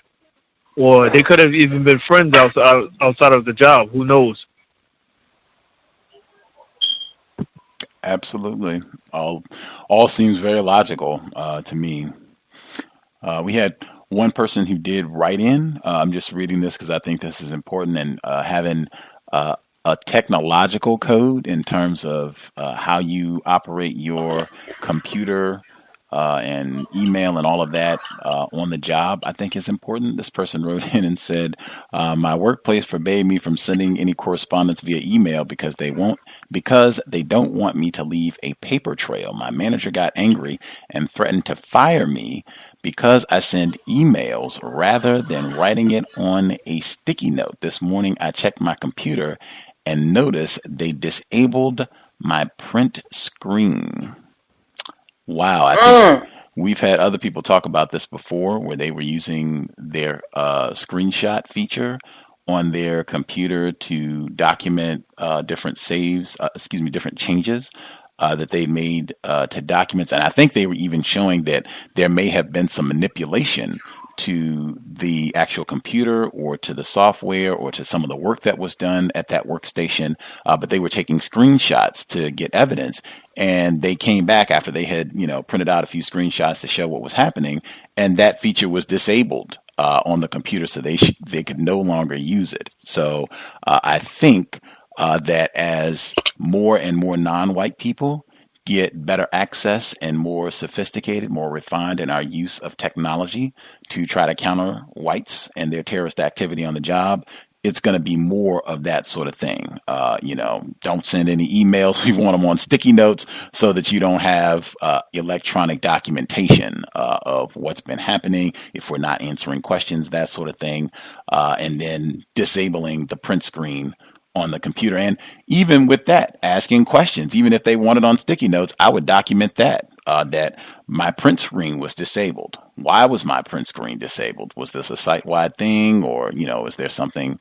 Was the use of the print screen, was that causing a problem on the job or messing up the machine or anything? You can ask some questions about that as well. Did other folks have comment? Anybody else experience this sort of technological blockade on the job, where they're stopping you from using bits of technology that might be helpful to you? Can I be heard? Yes, ma'am. Hi. Good evening, all. I haven't had anybody attempt to block any of the pins that my computer can do at work. However, I do have this situation where people, I'll email them and they'll purposefully wait, 2 or 3 days before sending the email so they can get me to come to them in person. They have the answer, they have it right away, but they're expecting they want me to come to them in person. So a lot of times then I end up having to go to them in person to get this answer. Yeah, that's the only the only experience I've had with that. I'll mute my line. And that's wasting time, in my opinion. I talked about that last week. Wasting non-white people's time and energy. That is a big form of white supremacy racism, both on the job and elsewhere. Just doing things to waste our time so we cannot be efficient. That especially comes up on the job because so many times we get accused of being lazy and shiftless, and you're taking too long to get your work done. That's such a common accusation that so many black people face all over the world. I almost played the clip of Congresswoman Maxine Waters being chided by President Donald Trump and him saying that she's low intelligence and we got to get her out of office, because I think that's workplace racism too. I can just play that for the compensatory call-in this weekend, but I mean that's her job, being a congresswoman. So in my view, this is a part of her job to be publicly lambasted by the commander-in-chief of the most powerful country in the world, they say. And particularly for him to be talking about how dumb and ignorant she is, I was thinking for a moment, like, maybe that's not workplace racism, like trying to be reasonable about things. And saying, they ridicule. I hear people talk about Donald Trump being ignorant all the time. I heard that about George Bush as well when he was president. And then I stopped and I said, well, wait a minute. I do not recall a sitting president talking about a member of Congress. And I mean, Congresswoman Maxine Waters has been an elected official for a number of terms, decades at this point. I cannot recall a sitting president talking about an elected member of the United States Congress as being, just an idiot. This is just a complete moron, and oh my goodness, like I can't believe she even got a job, and this is, but I cannot remember that from a sitting president. I could be in error. If somebody can think of an episode, feel free, but that really made sure, absolutely, workplace racism for sure for Congresswoman Maxine Waters and what she's having to deal with as well. Other folks, if you have commentary, if we've not heard from you, feel free. Line should be open. Happened. I'm sorry? I think you got cut. You got cut off to me. Oh, okay. Am I being heard? I can hear you now, but you cut off about 5 seconds, I think. Okay. I just after I finished my thing about Maxine Waters, I asked if Congresswoman Maxine Waters, if other folks had commentary that they wanted to share. Proceed.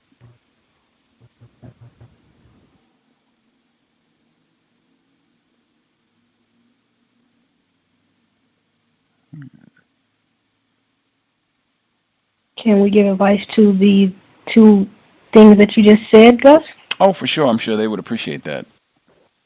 Okay. To the print screen issue, I can only think of one thing, and I will Google, just an alternative to print screen, or if it isn't working, which I guess that would be another suggestion. But the one thing that I've heard before, that you could possibly use your phone. I know that could probably work against you if they try to talk about you have to have it on certain hours and all this and that. But if you can get away with that and do it when they're not around and maybe email it to you, and it's still kind of like a print screen effect maybe. To the lady caller in Wisconsin, as far as I remember Roz talked about when they didn't respond to his emails, he didn't go to them. He just let those emails pile up, those unanswered emails, and they tried to fire him. And he went with a stack of unanswered emails for like a year and got a nice severance for that. They tried to fire him and all that, and he just left the company on his own terms. They had to pay him all this money.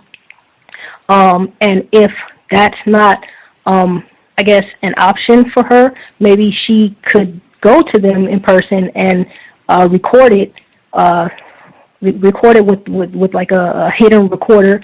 And if she's not allowed to do that, if it's not going to be like admissible evidence in court or however she wants to use it, she can use it just to transcribe it. But she could also look up in her state if she's I believe it's called a one-party state, and maybe she could do that. But my first reaction is that just if they don't answer you, then just let it go if that is feasible in your particular situation. And that's all I have, and I'll mute my line.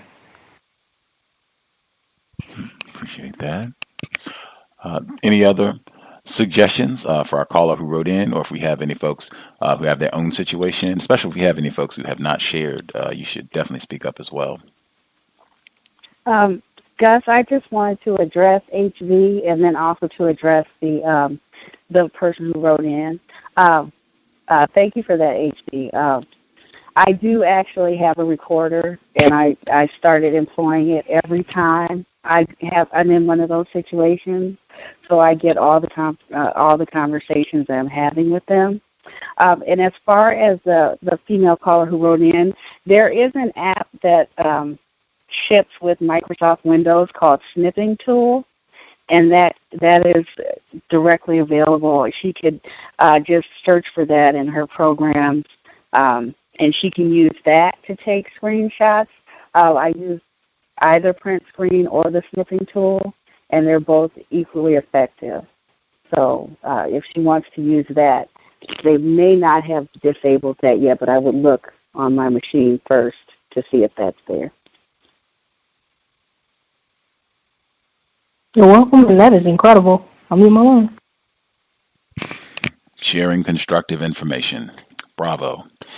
Other folks have commentary, suggestions. If we have anybody who figured out codes that are consistently effective, that is always welcome and appreciated. If we have folks who have not shared at all, should definitely speak up. Feel free.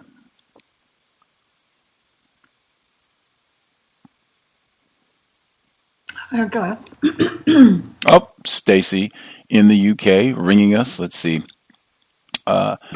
2:45 over there? 1:45. 1:45 a.m. Friday morning. Always good to hear from you, Stacy.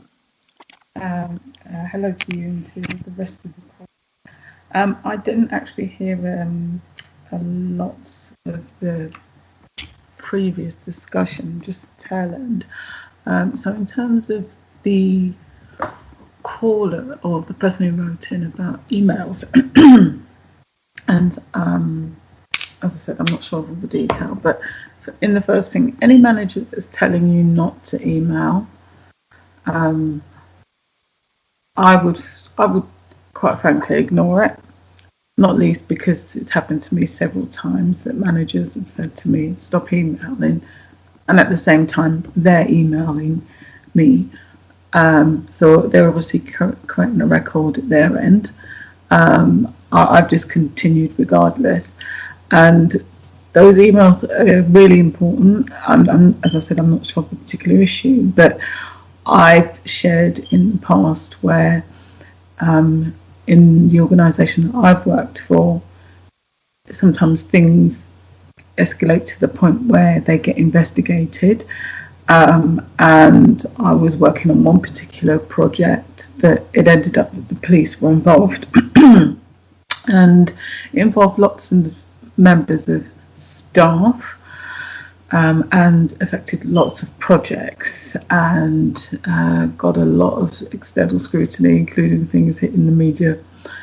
And one of my projects was under scrutiny for a period of 18 months involving the police. And in those kind of situations, I mean, I'm going to the extreme, but it doesn't have to get to this level, but this is an extreme situation. And I can remember being told by a group lawyer, the reason my projects got so much attention is because of the audit trail of my emails, and that perhaps in the future I won't have been so comprehensive in the way that I had saved my email. But at the same time, I had managers who, because of that level of scrutiny, started trying to apportion blame all over the place.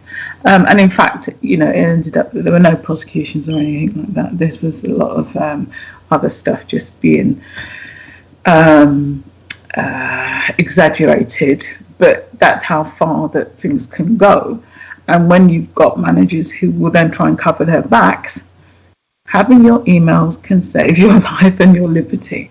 So that's, as I said, an extreme situation. But what I would never do is have anybody tell you not to email anything, and at the same time that they're creating an audit trail for you. And I don't know whether the individual can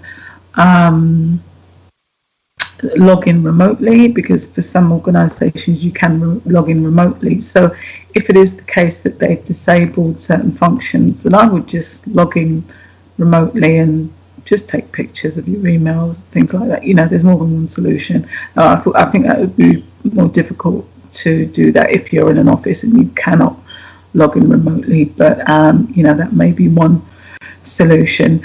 But as I said, that the example I gave was quite extreme, but I've also had managers who have asked me to do various things, including the current situation where I've got now, where they'll ask you to do something, and then that's conveniently they'll change their mind. And again, the email is a way of backing up a request, but also just creating your own audit trail. And you have to be quite brave and hold your ground.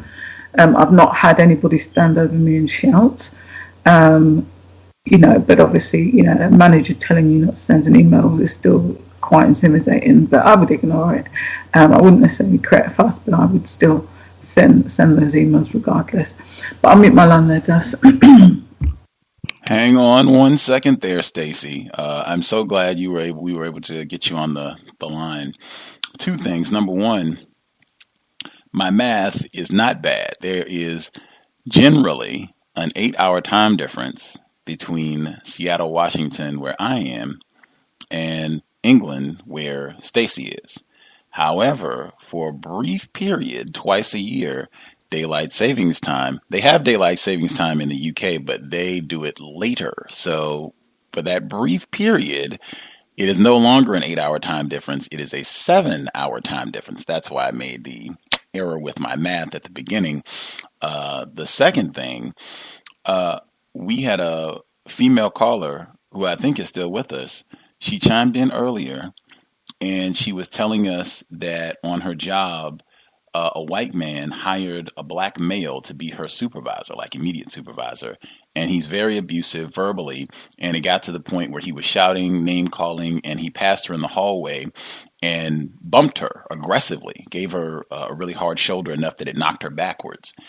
And she called the police on this black male in the situation. We were talking about that, and is that, the best way to handle the situation without creating more problems? And I was thinking of you the whole time. I just did not get your name invoked for obvious reasons, because you talked about a similar situation where it escalated to that type of violence. You didn't get to hear the commentary, but your situation, was it a non-white person? Well, you actually had several people who bumped you in the hallway, correct? Yes, just on the daylight saving. Sorry, I did actually check my phone as you were speaking, because I was wondering, have the clocks gone forward? Because it happens automatically. So I wasn't totally sure if the clocks had changed, because yes, you are accurate. The time has probably changed in the UK.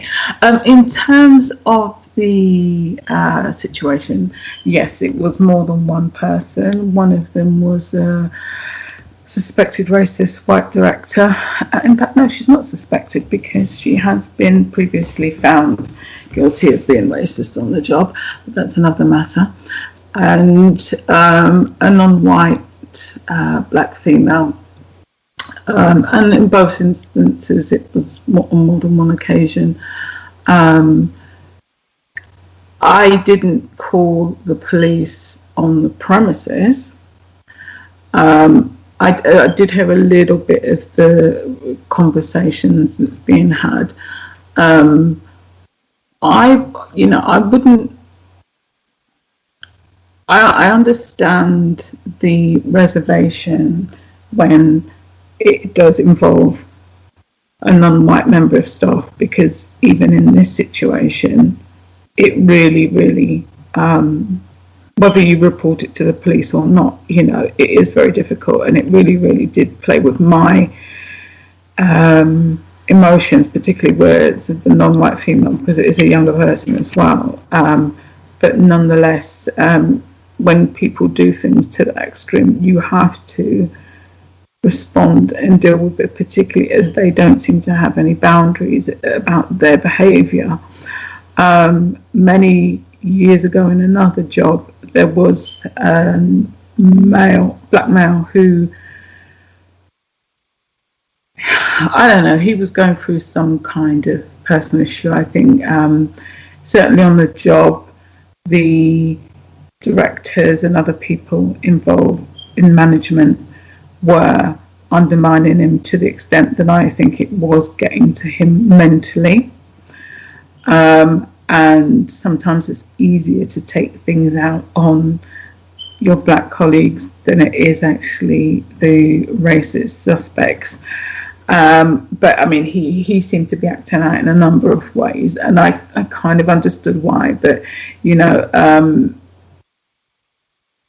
don't always handle things in the best way, and he started to project in my direction, and shout at me in the office. And one day he did actually end up following me to my car, and at that point that was going way too far. And I did speak to my managers about it, and then I was told that he had also I think he shouted out or done something to a white female worker before, and it was one of the directors who was telling me about this, and so he wanted me to formalise my complaint. And at that point I thought, hang on a minute here, this person has already done something which has affected a white female. You haven't addressed it, and now you want me to get involved. And so I didn't obviously say that to him, but alarm bells started ringing, so I decided not to actually pursue anything. And it was so long ago, so I can't remember whether that was before he followed me to my car or after. But when he did start following me to my car, I did speak to HR. And because I'd gotten well with this person, it was a black female that I was speaking to. She did say, they'll probably end up saying it's a personal relationship gone bad, which for me, there was nothing that had happened between us that should have been twisted in that way. But no doubt she's speaking from some kind of experience. I did actually go to the police and report it, because at that point, when someone cannot control their behaviour, you're essentially putting yourself at risk. So to the female caller who either wrote in or called in about that situation, I'm not sure, you have to sometimes do what makes you feel incredibly uncomfortable, even when it does involve a non-white person. I did hear that you both ended up perhaps in shouting or arguing in the office. I mean, I try and avoid those situations, but sometimes things happen. But managers also will, if they've let him off the hook, in inverted commas, for now, they've probably got their own game and they're probably using him. And the reality is that when they're ready to use that situation against him, they probably will. It's just not convenient for them to do so now. So I don't even think he's safe, even if they have decided not to act on it in the present moment in time. But Gus, sorry, I'm not sure if I answered your question. Actually, did I answer your question?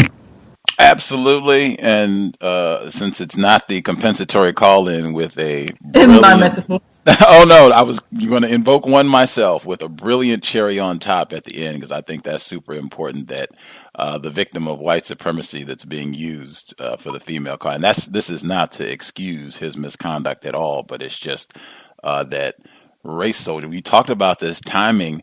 They will take an incident like this. They might wait 5 weeks. They may wait 5 years. He might be up for promotion, anything. And it'll be, oh, wait a minute.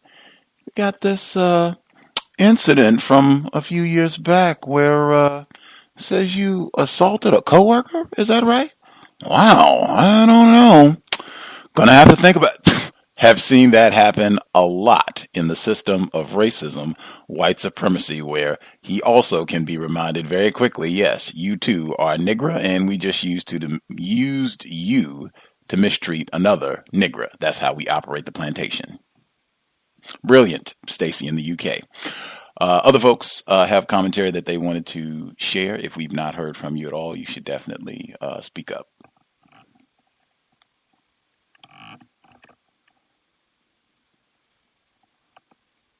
Can I be heard? Yes, sir. Yes, thank you very much, sir. Greetings to Gus, the host, the listeners and callers. I'm trying to think of which of the ones that I wanted to share, but I'll start out with an observation that I've had over some years, really, but I wanted to start out with this one because it seemed like it's a refined form of behavior, I guess, where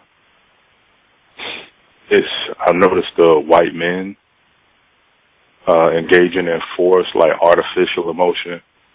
Like, what I mean by that is you have, like, a group of people in a meeting or that kind of setting at work, and they could be talking about a certain type of issue. Like, for instance, the previous clerk that, like, before he retired, and this clerk is the father of the clerk that we have in office right now. And he was, like, very skilled and masterful in deception. So, like, his artificial emotion was, he was talking about, like, starting the marriages for the same sex thing about, like, a year or two ago. And he got what they would call choked up, or he just started, like, formulating tears and crying. and I think I just didn't think that it was authentic. I think he was acting, and I say that because ever since he retired, another guy that's still in like an administrative position, he took on that same form of behavior, and I think he learned that from older clerk. He was talking about, being nasty to people or how we deal with customers.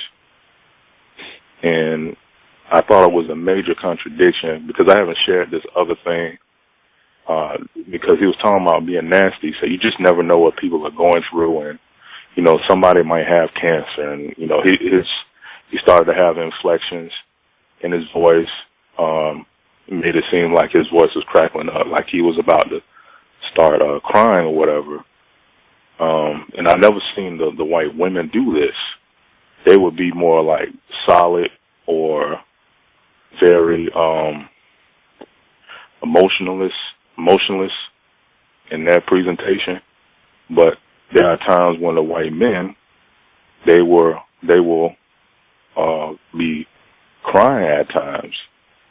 And I think this guy, this newer, well, not newer, but the recent white man that's there, he learned that from the other clerk, and he was better at deceiving people than this new guy is. Because I had a conversation with this person, and this had something to do with me being assigned a new responsibility, and I already have an overwhelming schedule. So this happened maybe about the beginning of January, where I was asked to do two different things because I moved from another department. So I'm already like preoccupied, with helping customers and doing my other job tasks. So a young lady, white lady, had quit the job. She went to another job. So this position was given to, I believe it was maybe it was her friend, and this person is pregnant right now, a white woman. And apparently she was all of a sudden trying to get me, to help assist her do like these two things. So, I was already doing those things to a degree, but I had stopped it. But, I guess I was in a position since I'm at work, I say, I'll help out. So, and I expected this to happen. It came to a point where I was downstairs and we was like helping, I was helping out stock the snack machine. So she says, they're thinking about having you take over this for me while I'm out on maternity leave, So I said, what? Like, what are you talking about? Like, I hadn't even been able to tell my supervisor this. And she says, well, she said they're supposed to be going to talk to your supervisor.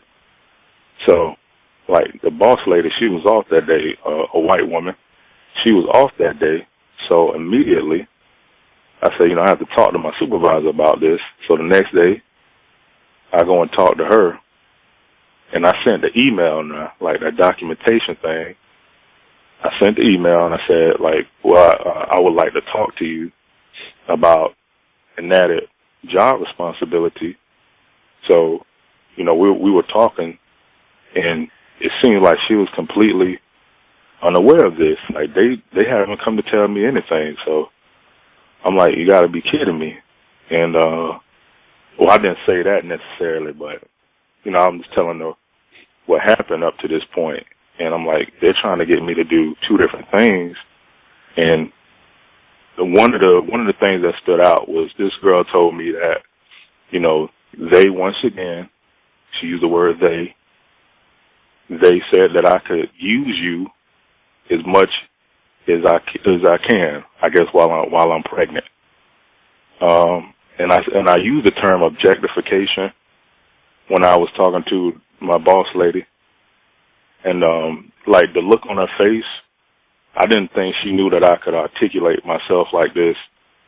So she didn't really have very many responses, except for, I'll talk to one of the administrative guys, the same one who know how to, to show the artificial emotion. So about a few days later, they release a newsletter, because it comes out monthly, and they have my face on the second page. All right, now, a black person's face, and I'm being commended for helping this same person. And I think, Gus, you said like something about the term coincidence, and I know I didn't believe that was the case either. I think that I've heard you say that. So, and this guy is saying, I just like to compliment you on, helping out, this person. And I said, well, thank you or whatever. But I think that was in response to my concern for me being given this job, and they never addressed that. So I was asked to do it again, and my supervisor, she said, just come to me if that happens again. So it did. So apparently she got an email back saying that, well, he said that since, your salary is 1% this, 0.5% that, I just didn't get the logic of that. So I pretty much broke through that, or made that argument like crumble down. So she just said, well, we can set up a meeting, because I think he had maybe, I guess, coached her or like relayed that information to her to make it seem like I was just going to, I guess, concede and not mention this again. So we ended up going to the person's office. And we both sat down in his office. So, I was very calm and collective. And, before we got in there, she says, I know you have a very good way of explaining things and interpreting your experience. So I'm talking to this guy. It was very pleasant. I said, thank you for allowing me to share my concern. So, he listening to me. And, like before I really got into it, I had paused for a few seconds, and I continued to speak. So the patterns he engaged in was he started to interrupt. He started to interrupt my speaking, and he went on a tangent. And he also he didn't answer my question, because I mentioned that. I asked him, I said, am I being devalued? So he didn't really answer the question. He kind of gave the buckets of words metaphor. So he gets upset and angry when I was saying, like, hey, is there going to be any clarification? Am I going to be considered for this job or not? And, his face starts turning red, like, hey, you just keep going back to this. And, I said when you walked in here, and, he looks at the white woman, my boss lady, she was sitting in another seat. And I told you, now, if they keep coming up to you, then you can just go, to her. And, his face was very red. And I was still very calm. And I'm like, why are you being rude? And, he started, smiling or whatever, and acting like he didn't answer my question, or he didn't understand what I was saying. So I said, you're not practicing very good conversation etiquette right now. You're over talking me, and we can't have a constructive conversation. So he just got upset, and he said, well, I'm gonna let you just, I'm already done with this, and I'm gonna just look back at my computer screen, and you can just talk all you want. So I sat there, and I looked at my supervisor, and she was just she couldn't even look at me. She was like just very froze up. So a little bit after that, the conversation ended, and he said, we'll give it some consideration, and, we'll make sure that no one asks you to do anything that's not in your regular job routine. So, we walk out of the room, and we're in the hallway. So I'm about to walk in the door back to my desk, and my supervisor, she says, you know what, I'm sorry, that's unacceptable, and that shouldn't happen.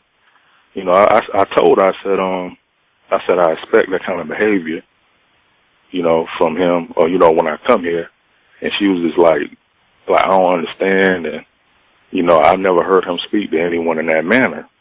And then so I said, once again, I'm not surprised by that. And she was like, what do you mean? And then I asked her a question. I said, when you look at me, what do you see? And she was like, oh, well, we can't say that. It's 2018. So I walked back to my desk, and I didn't really have too much to say, but I guess she went and talked to him again, and they didn't have me do that job apparently. So that happened at the beginning of the year, and I think he knows how to try to become like controllably emotional, like anger or try to cry, to use it to his advantage to practice racism. And that's the only thing that I have right now, and thank you. It is going down at the courthouse. Wow. PhD in white supremacy, racism. Incredible. The accumulated, we get numerous commentary on racial classifications, metaphors. We've had cowbell. We've had a little bit of everything down through the years. That is amazing for many reasons. That should definitely be in the Workplace Journal. They said I can use you however I want.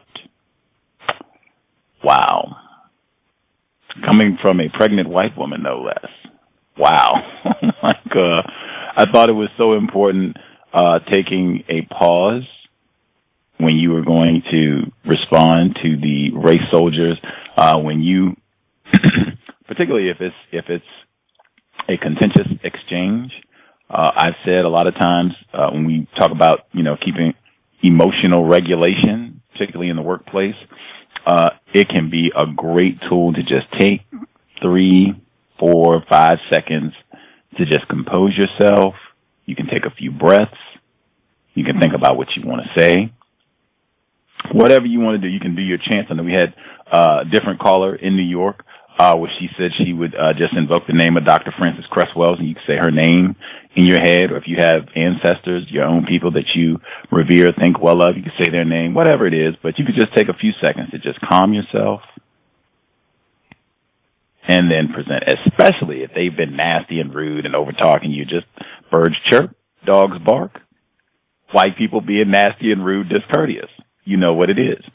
I thought the fake emotion, picking that out, intergenerational racist man, showing fake emotion to practice racism. I thought that was real important. I know one of our listeners down through the years has said repeatedly that the only thing worse than weeping white women is a weeping white man.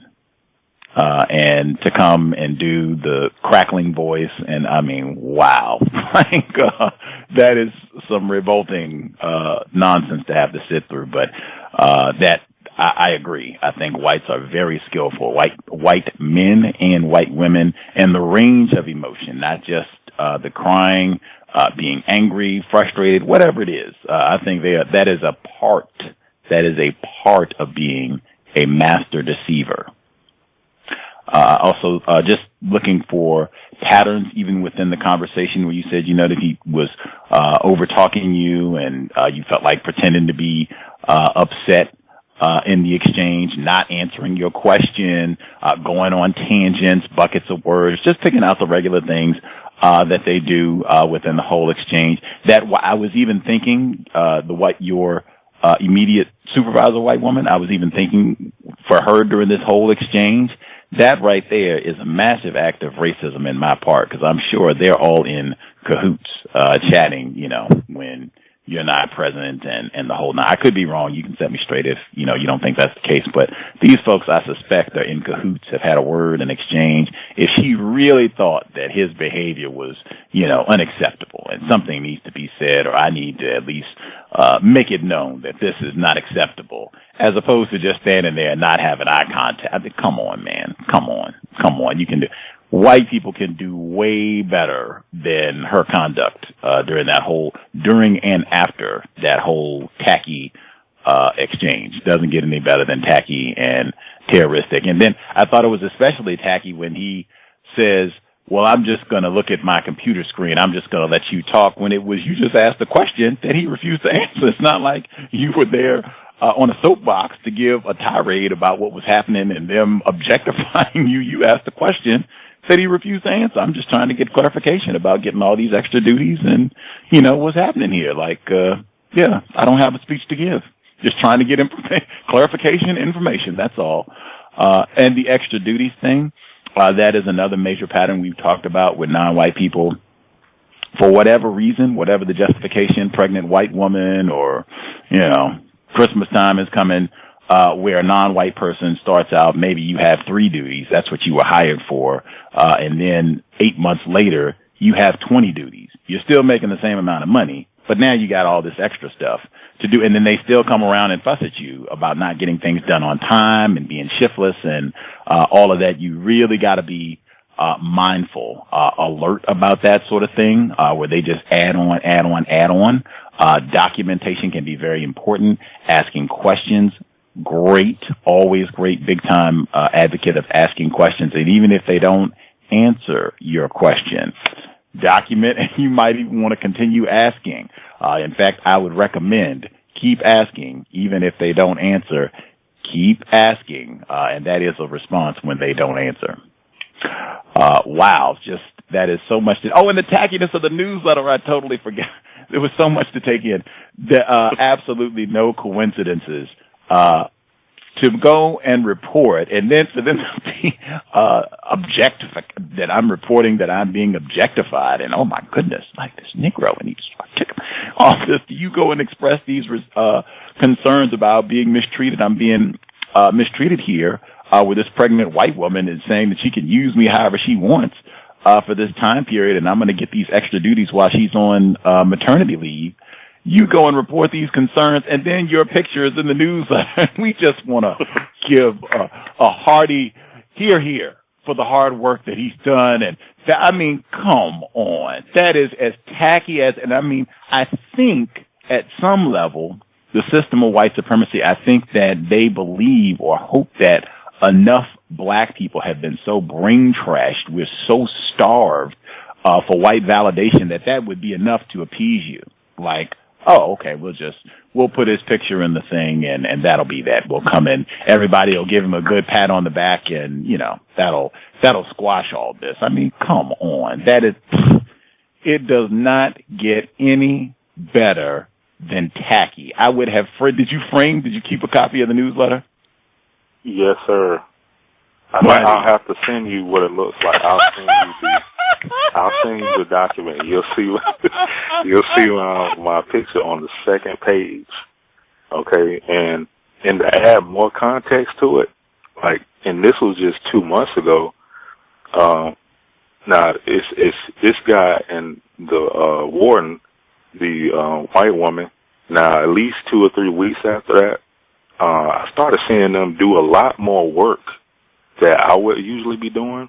Like I seen them carrying bags and doing the recycling, and I was like, what's going on here? And then the white warden was coming down the stairs, and I was on my lunch break. I was on the phone, so she's almost down the stairs, and she realized that was my voice talking, and she turns back around and runs upstairs. This is the white woman. That's the personnel lady. And also, that was the same woman that last week that was talking over the meeting, and she wasn't letting me speak. And I said, hey, we have Miss Blank here. She's new too. She didn't get introduced last month, so she was really blown away. Like, I guess I can use a punch to the gut metaphor. Her demeanor was crushed, and like she had these giveaway items, like a water bottle and some T-shirts. So somebody said, "Hey, like, what's all of this stuff on? What's all of this stuff on the counter? Like, aren't you going to give that away?" And she was about to come down the stairs, about to leave, and she stops and she says, "Oh yeah." So she was totally like thrown off when I said that. So she was like, I just wanted to reiterate that we do care about all of our new employees, and we welcome everybody. But she didn't say that, before I pointed that out, that you left the black person out. So that's the same person. Doesn't get any better than tacky. That is pretty high on the tacky list, the newsletter. Wow, that is like Hall of Fame tackiness, in my opinion, with the context. I was almost hoping that they waited until February for it to be a part of Black History Month. Have your picture in there, but I guess close enough. We'll have to take January. That is a whopper of a workplace racism report. Wow. Not even much more I can add other than just being mindful. I guess the more you understand racism, white supremacy, work can become a fascinating place to observe and learn. Wow. Other folks, if you have questions, comments, suggestions, feel free. Line should be open. Can I be heard? Yes, ma'am. I'm muted. Oh, excuse. I made a little list of a couple of things that I've been ruminating on or that I've tried. This one is kind of small, but I've actually seen it be really effective, particularly at school, but also at work. Not necessarily in the pharmacy, but when I had a different job. I keep food on me all the time, like granola or just like little food so I can always snack because I get hungry. And then if I get hungry, then I can't really think well. And then I actually get kind of angry. Like my emotions are just, I'm not as in control of myself as I want to be when I'm hungry. So I always have food. I've noticed that, when I can see that in other people, being able to recognize like hunger in other non-white people, that sometimes like it can actually prevent us from having a bad experience with each other. Now I'm not saying that this should be anyone else's code, but it has worked for me. Like I can recognize, and I'll just ask, like, did you eat today? Before we even begin working, and especially if I know I have extra, and then if they haven't, I'll share a granola bar, and then it makes the interaction a little bit better. They're not getting full. I'm not spending any extra money, really, and it actually has been successful for me. Another thing that's been successful is minimalism. I used to consider myself a minimalist, but I really hadn't defined it, and I wasn't really sure, and I was far more confused. But when I say minimalism, I mean that the minimal is only what's needed, and then the ism is making a system of that. So, like, minimalizing everything from the wardrobe that I wear to and this might be a little bit more personal or self-control than maybe other people want to implement, but my life is so busy that I don't have that much time to really be thinking about the things that I used to think about. So minimalizing my style, minimalizing even my food, really getting more regimented in that, minimalizing what I carry so that I don't just have like a ton of things which weigh me down and hurt my back and negatively affect my ability to do whatever it is I'm doing when I leave my house. And the benefit of that is all the ones that I just mentioned, but then also mental clarity. It could just be me, but by getting rid of things that I don't use and really just becoming economical and minimalistic, and it also saves me money because I'm not over here constantly experimenting and whatnot. Like, I know this works, this works, this works. So instead of wasting money on things, hoping that it might work, I've been able to save money. So I feel like that falls into workplace racism. Another thing I've learned is that when I try to practice my codification is that I make mistakes.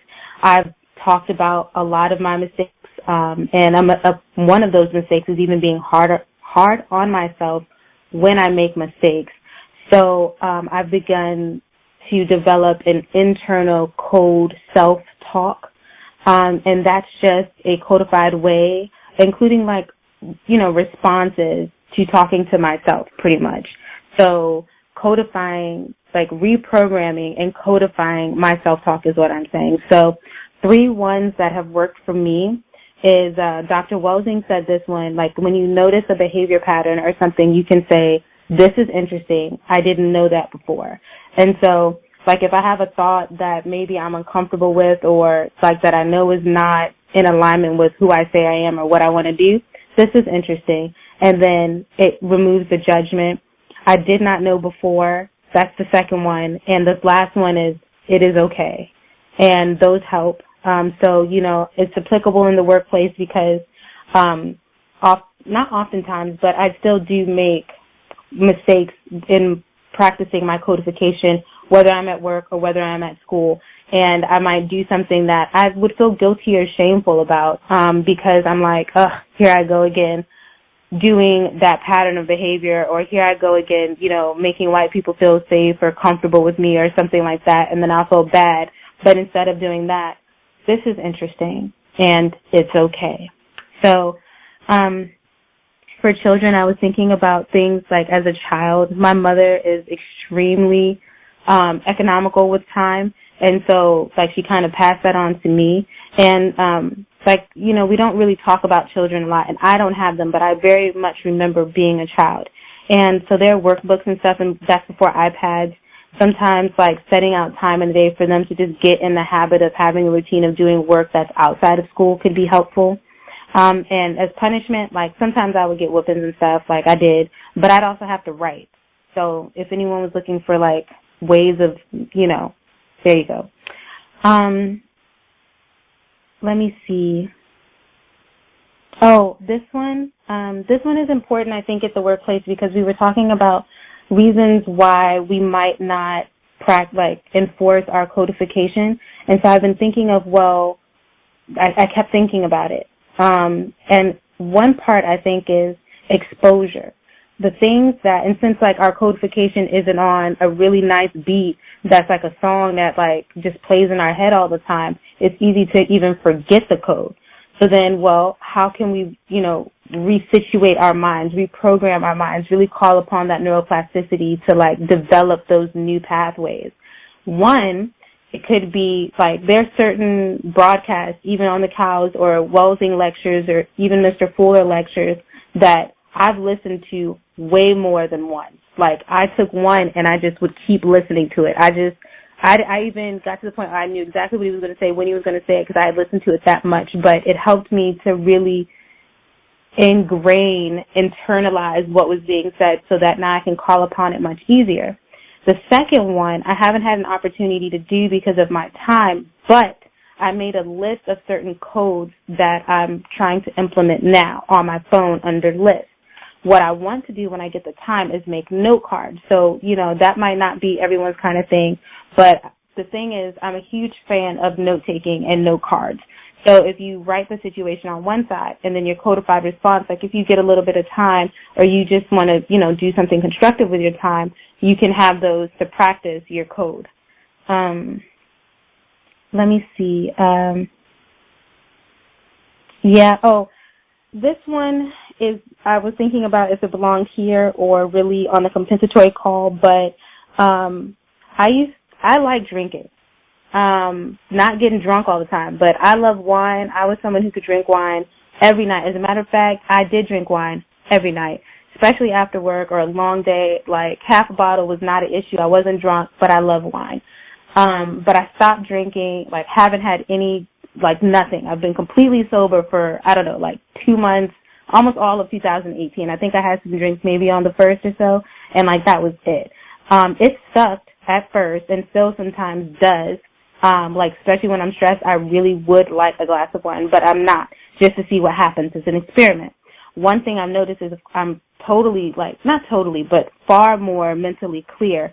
I'm able to more effectively use my time, and I'm less emotional about things. Like, I'm actually able to keep a level head, even at work, and see things in real time. Sometimes I miss my codification because I don't know if I'm slow, but, like, I didn't even really know what was happening when it was happening until after it all happened, and then I thought about it like, oh, I missed that. But that is not happening as much, and I think part of that is working out, like exercising, and definitely, like, not drinking, especially because if you drink every night, then you wake up the next day, you still got to shake it off and whatnot. And so, okay, those are the suggestions that I have. But then I have just, like, a couple of, like, requests really quick, and then I'm good. The first one is for anybody who's, like, had any post-high school training, as a matter of fact, no, like, anything in your whole life, but particularly post-high school training and or college, doesn't have to be 4-year university or anything like that. What did you wish what you wish you knew while you were going through that process? I'll give at the end, I'll say my email. Like, I don't want to keep flooding Gus. Gus has so much to do. I don't want to just be like, well, email him and then you can email me. You could just email me directly. Even if it's just a bullet list, that'll be really helpful. And I'll tell you why in a second.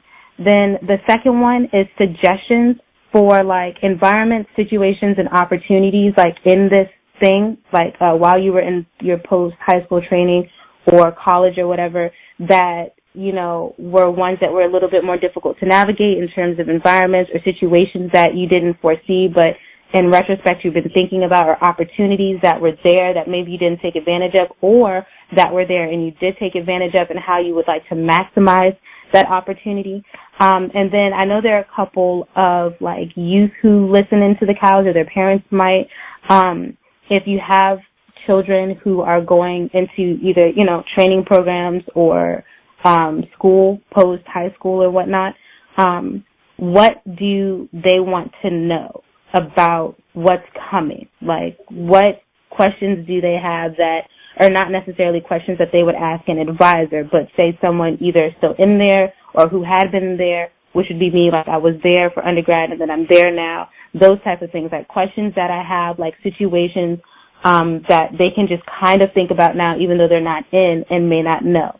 The reason I'm making this request for people to, like, kind of reflect on their histories and think about things and then send me suggestions is I think it was Mr. Firefighter, maybe some other time, maybe in the past week or two, and someone else might have mentioned it, I don't know, whatever, about having, like, a thin code book for younger folks or something, like, for help them to develop their code. I have to re-listen to it, but I just remember the idea stuck. I think it's something that's constructive, but I don't want it to be limited to my experiences and what I think would be solely constructive for young people going into high school or post-high school training, and what they should know and how to codify and whatnot. So if you all could think about it and email me whatever thoughts, suggestions, ideas, whatever, it would be great just to begin to develop, like, a skeleton or something like that to move forward with that.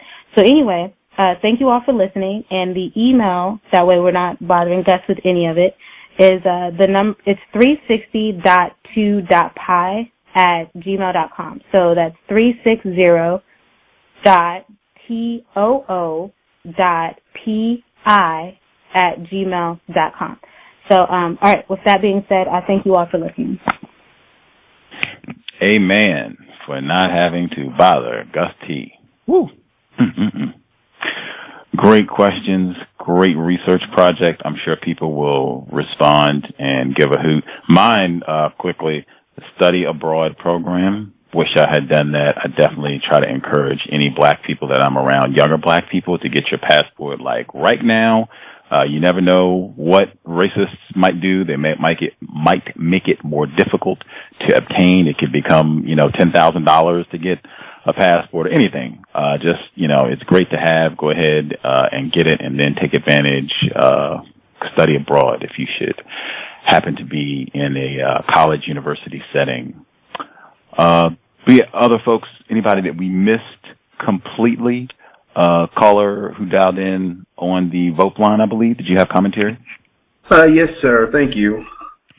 Something happened to me yesterday, and I wrote a report about it. I'm going to go ahead and read it right now. On Wednesday, March 14th, I went to my monthly transportation meeting.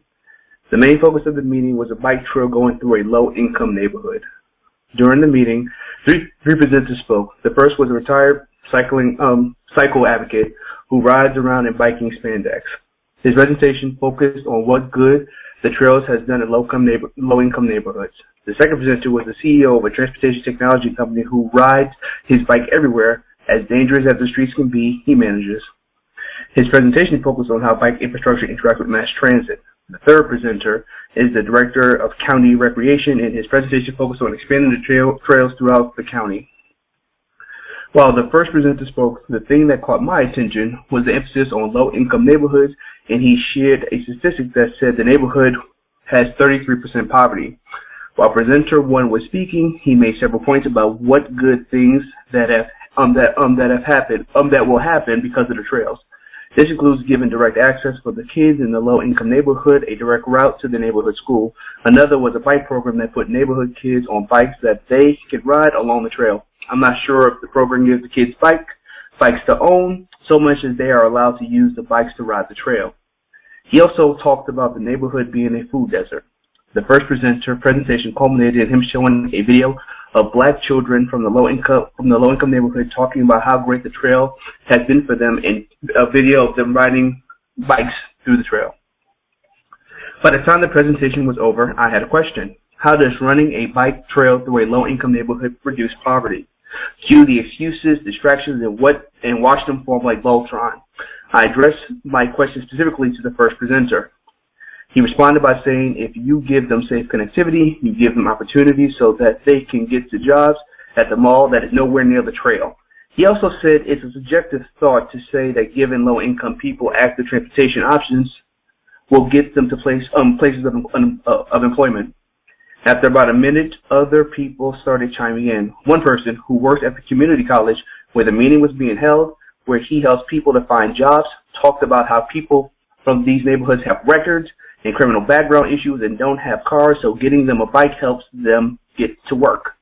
Then the county recreation director chimed in that people who pay for property along the trail, which causes competition, and that this is a conversation that we need to figure out how to talk about because property values rising is not always a good thing.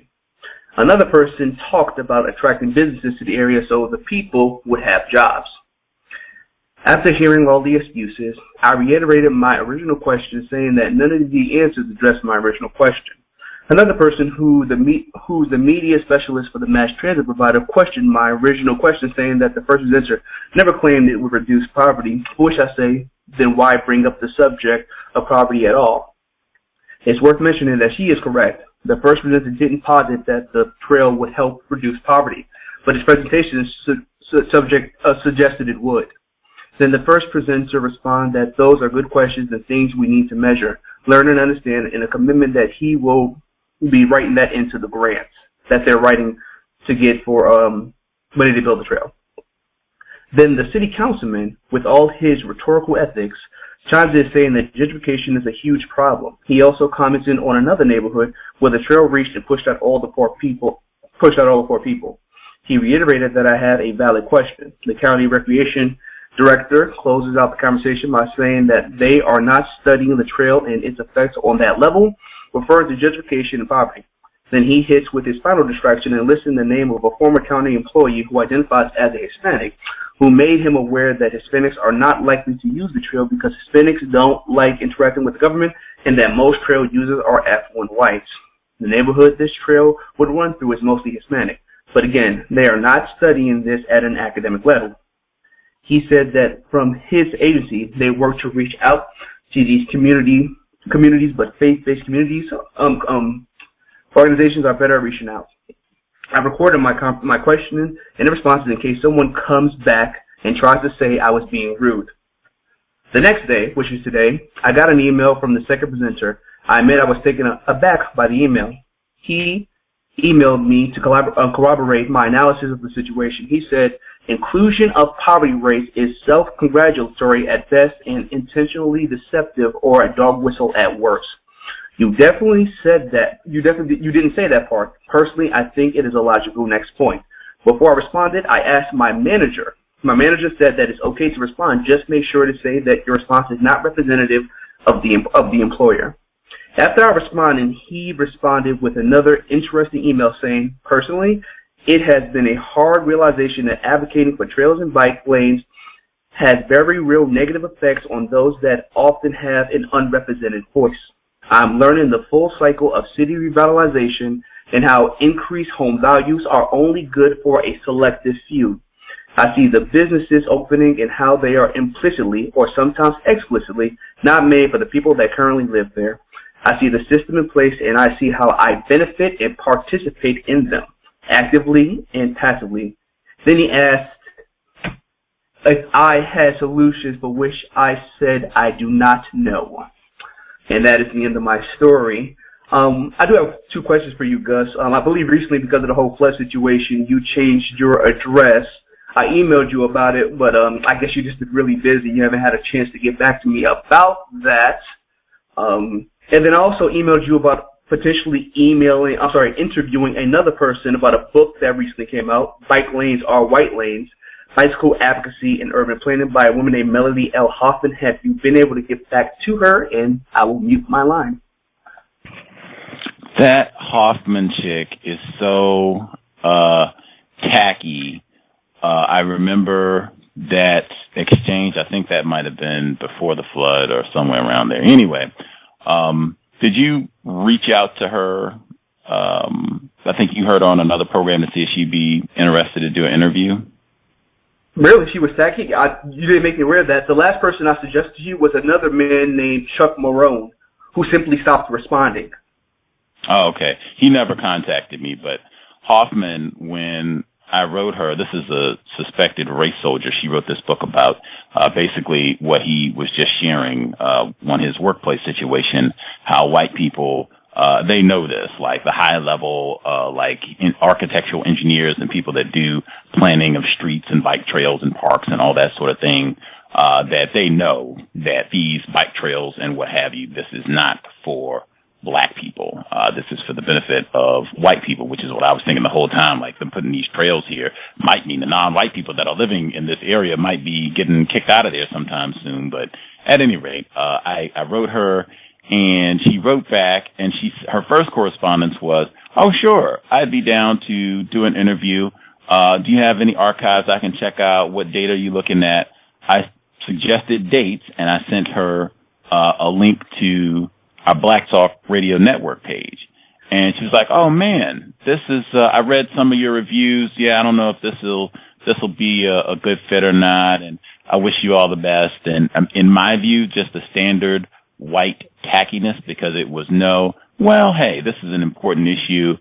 If it's too long, maybe I could do 30 minutes or something like that, which we've done before. Like, it's very low effort. Like, if this is a serious issue that we need to talk about, yeah, absolutely, let's get it. Not that at all. Tacky, Miss Hoffman. Dang, it seems like all the people I try to recommend for interviews have given you such a hard time. I listened to the interview with, what is her name, Cheryl Moses. I believe that I recommended her a little bit as well, too, and the interview was unfortunate. Well, at least that does seem... Well, I did mention that for workplace racism, so at least on that end, I can say, if nothing else, a demonstration of why I think it's very important that you have a code for how you are going to deal with non-white people in your workplace. If that means under no circumstances do I call the police, so be it. If that means only under these circumstances will I call enforcement officers on a non-white person, on a black person in the workplace, so be it. How do I handle conflict with another non-white? Or can I handle conflict so that it doesn't have to get to that point, so that we don't have to even think about calling enforcement officials? Very, very important to have a code for how you deal with non-white people in the workplace, especially around conflict. So it was worthwhile for that, if nothing else. Did folks have any other comments? The caller at 7978. Thank you. I also emailed you about sending you money as well too.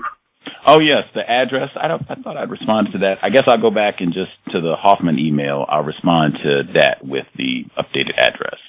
Perfect. Thank you very much. For sure. The person that dialed in at 7978, did you have commentary? Not that all of what we just heard was not worthy of response, because it certainly was. I'm just trying to make sure we don't miss any of the folks that have dialed in. 7978, did you have commentary? Hello, can you hear me? Yes, ma'am. Oh, hi. It's Chantal. What's good? So I just wanted to give a little, just to get some insight on a situation that happened today. I've commented on this before about a particular employee that I felt was distracting me. And, I took the certain steps to, ignore him and continue doing my work.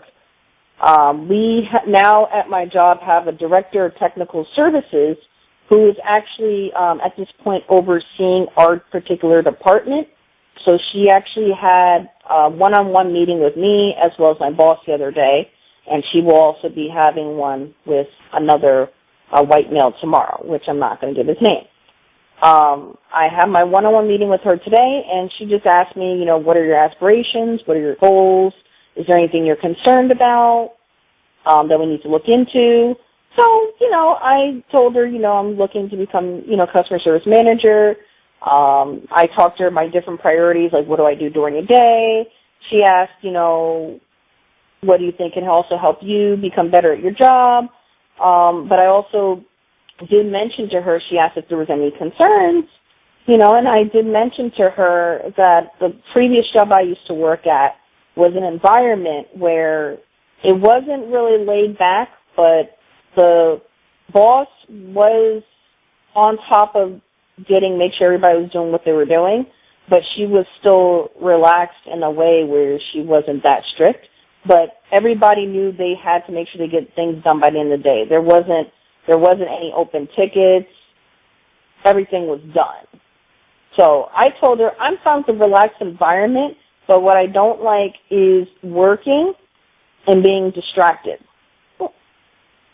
And she's like, oh, really? I was like, yeah, to be honest with you, I don't feel comfortable giving a name, but I just want to make an awareness that I feel like if someone's working and you're distracting them, I don't think that's fair to the person who's trying to get their work done.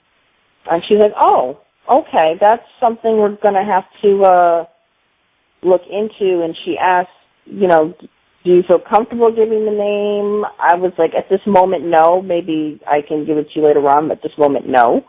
She said, okay, yes, that's fine. Just, let me know when you're ready to do that. She's like, we want to make sure that, people are not getting distracted doing their work. We want to make sure that, and she's an outside person looking in to what's going on with our department. They hired somebody to kind of look in.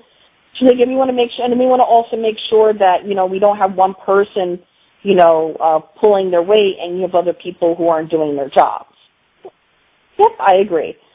So she did mention to me that, in a situation like this, just overall, we're having one-on-one meetings, but also this is getting reported back to, CEO and as well developer.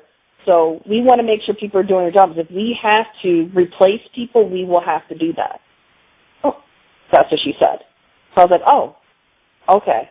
So she's already telling me that's something they're already thinking about doing. So, as long as you're doing your job, then there's nothing you have to worry about. I was like, oh, okay. So she gave me a task because I told her, I like customer service. I like helping people. I told her I'm willing to work, after hours. even maybe working from home. I feel also you guys should try to hire another person, which I think will alleviate the situation. So I was giving her all these different ideas to help the customer service. She also asked me, if you can you create a spreadsheet of how many tickets a day that each person is doing? So if you can get, this person's name, and actually go through to see how many tickets they're actually doing. She's like, that would be great. I was like, yeah, I can create a spreadsheet. That's fine. I was like, okay. So, that meeting went interestingly well. She asked me what college I went to and everything, but it went well. I said what I needed to say. And, I told her as much as you guys are concerned as why the numbers were they were, I completely agree. I'm used to a work ethic structure where, things need to get done, they need to get done. And she said, yeah, and I agree with you, because the job that I worked at, in customer service, if there was 200 tickets in there, it's at the end of the day, everybody is staying there getting those tickets done. Nobody's leaving. So I'm just surprised you guys don't have that implemented with your team. And I was like, I'm not really a manager, She's like, yeah, and I understand. So I said, I'm going to, send this over to the developers to talk with them, and get some insight, and, we'll go from there. So I was like, okay, yeah, it works out good.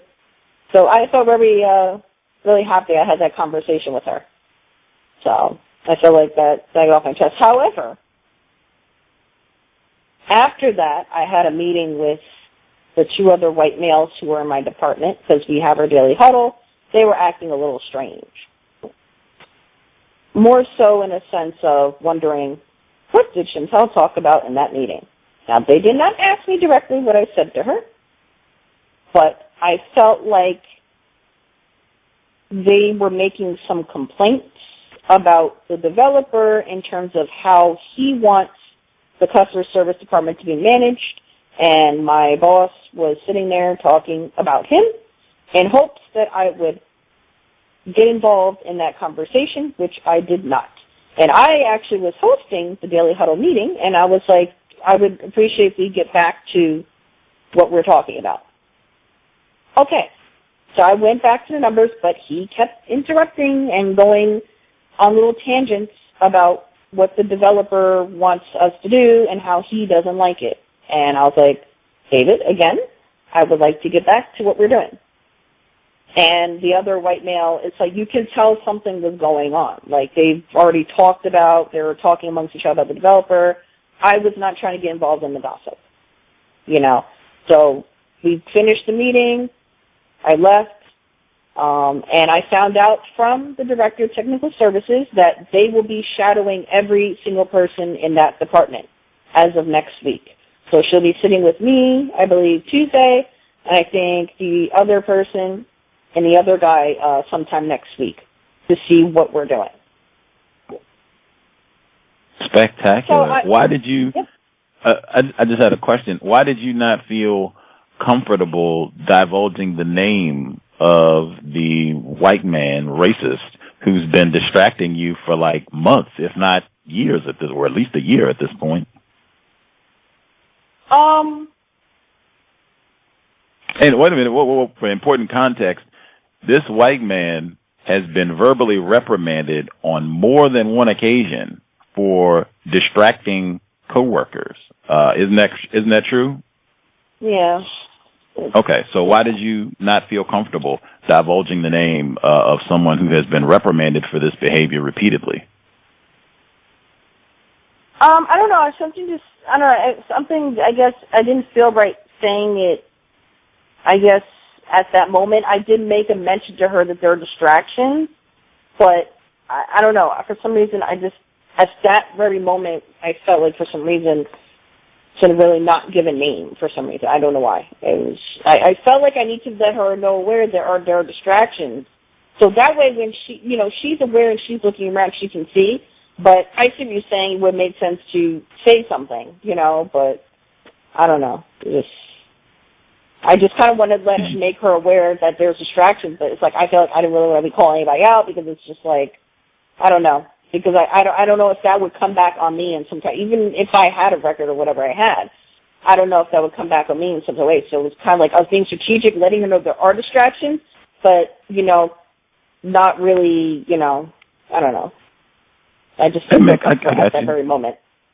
Yeah. I got you. You said what you said. That makes logical sense. Being, concerned that in some way that there might be some sort of retaliation, or this might cause problems for you. That you ratted out this white guy for doing that. Just my thought, and I'm not saying there's anything incorrect about that at all. I see the total logic in why you took that approach. I'm just saying I think it's at least worth considering.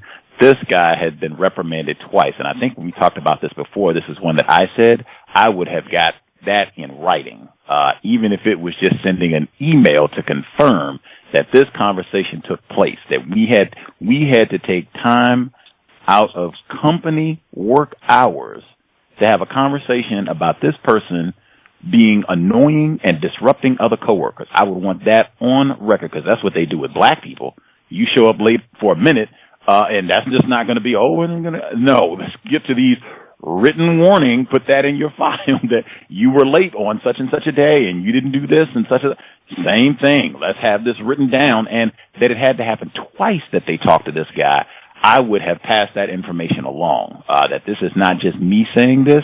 This has become enough of a problem that he's had to be reprimanded. We've had to give him a verbal warning repeatedly, like he has been called out individually. That might be where I would have probably gone ahead and said that, just because, this is ridiculous. Like, again, this is not something that's just been a problem for a couple days or a couple weeks, like months of racist annoyance.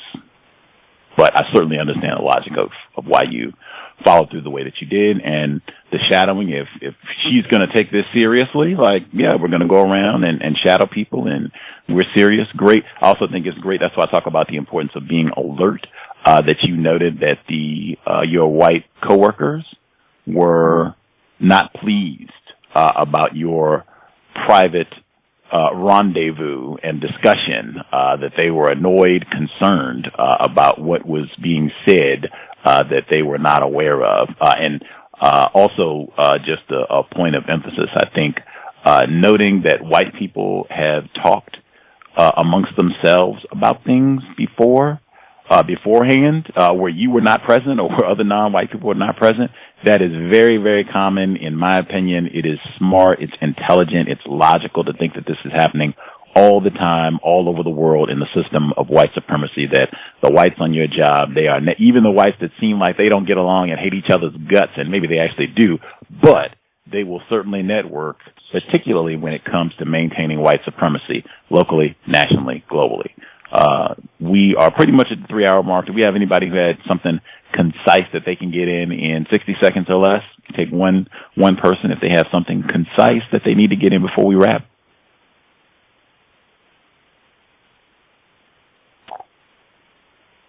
Gus? Yes, ma'am. I forgot to mention something else. Let's hear it. 60 seconds. Okay. I was leaving work yesterday, and I did see the two male coworkers talking outside one of the guy's cars. So I was walking out, and I saw the one guy look at me, so I'm like, okay, are they talking about me? And he turned back and was talking to that white male. This was yesterday before my meeting, and the white male had his meeting with that girl yesterday. So she might be telling that white male that we're going to be shadowed next week. So he's probably trying to give him the heads up to not distract me or anything. So that way he's on his best behavior. That seems logical. Like I said, I would just assume the whites, they are going to look out for each other. And, I can't believe that Negro is over here trying to, get them to stop you from having fun and doing your little shenanigans around the office and just cool out for a little while next week, and then we're going to get her. I think that's probably something, along those lines, especially if they were in the meeting trying to gossip and you are derailing that as well. That seems very, very logical to me. I would just give us the update on what happens after the shadowing, I guess, next week, if that's when it happens, and then if he reverts to type after one day of them giving close surveillance. But we will call it a broadcast. That has been a full 3. We will be here tomorrow for the book club. Angie Thomas, The Hate You Give. Man, oh man, I am not feeling that book, but maybe we just haven't read enough. Man, maybe we just haven't read enough. We're starting on chapter 4 tomorrow. We only did the first 3 chapters last week, so we're picking up chapter 4. Angie Thomas is the 2017 Young Adult Novel of the Year, hands down, being read in schools across the country right now. Again, if we have any young listeners or educators, if you have experience with this book, if you read it, we have educators. If you taught this book in class, would love to hear your perspective or even how this book is taught in a classroom tomorrow, 8 p.m. Eastern, 5 p.m. Pacific. Thanks, everyone, for tuning in to the broadcast. Hope it was a constructive investment of your Thursday evening / Friday morning, Stacy in the UK. And again, sobriety would be best under conditions of white supremacy, wine or no. Sobriety would be best under conditions of white terrorism. I think Dr. Welsing and many of the folks that we esteem would strongly encourage us to preserve our brain computers and make sure that we are functioning at maximum capacity so that we can have that crystal razor sharp thinking at all times, our brain computers humming along, cranking out concepts and new ideas to help permanently solve the problem, the system of white supremacy. Certainly if you're going to be in a vehicle, buckle up. Keep saying that one repeatedly. Man, driver or passenger, buckle up. Let's do everything we can to minimize contact with race soldiers. That's it. Creator, we ask that you help us remain patient with other black people, victims of white supremacy. We ask that you help us remain patient with ourselves. Remind us to demonstrate the highest levels of black self-respect at all times, in all places, each and every time we are in contact with another black person. It has been time. Replace white supremacy with justice immediately. Cal signing out. Thanks all for tuning in. Nigga, you so brainwashed. I'm a victim, brother. Problem. You're a victim. I'm a victim of 400 years of conditioning. Shut up. The man has programmed my conditioning. Mm-hmm. Even my conditioning has been conditioned.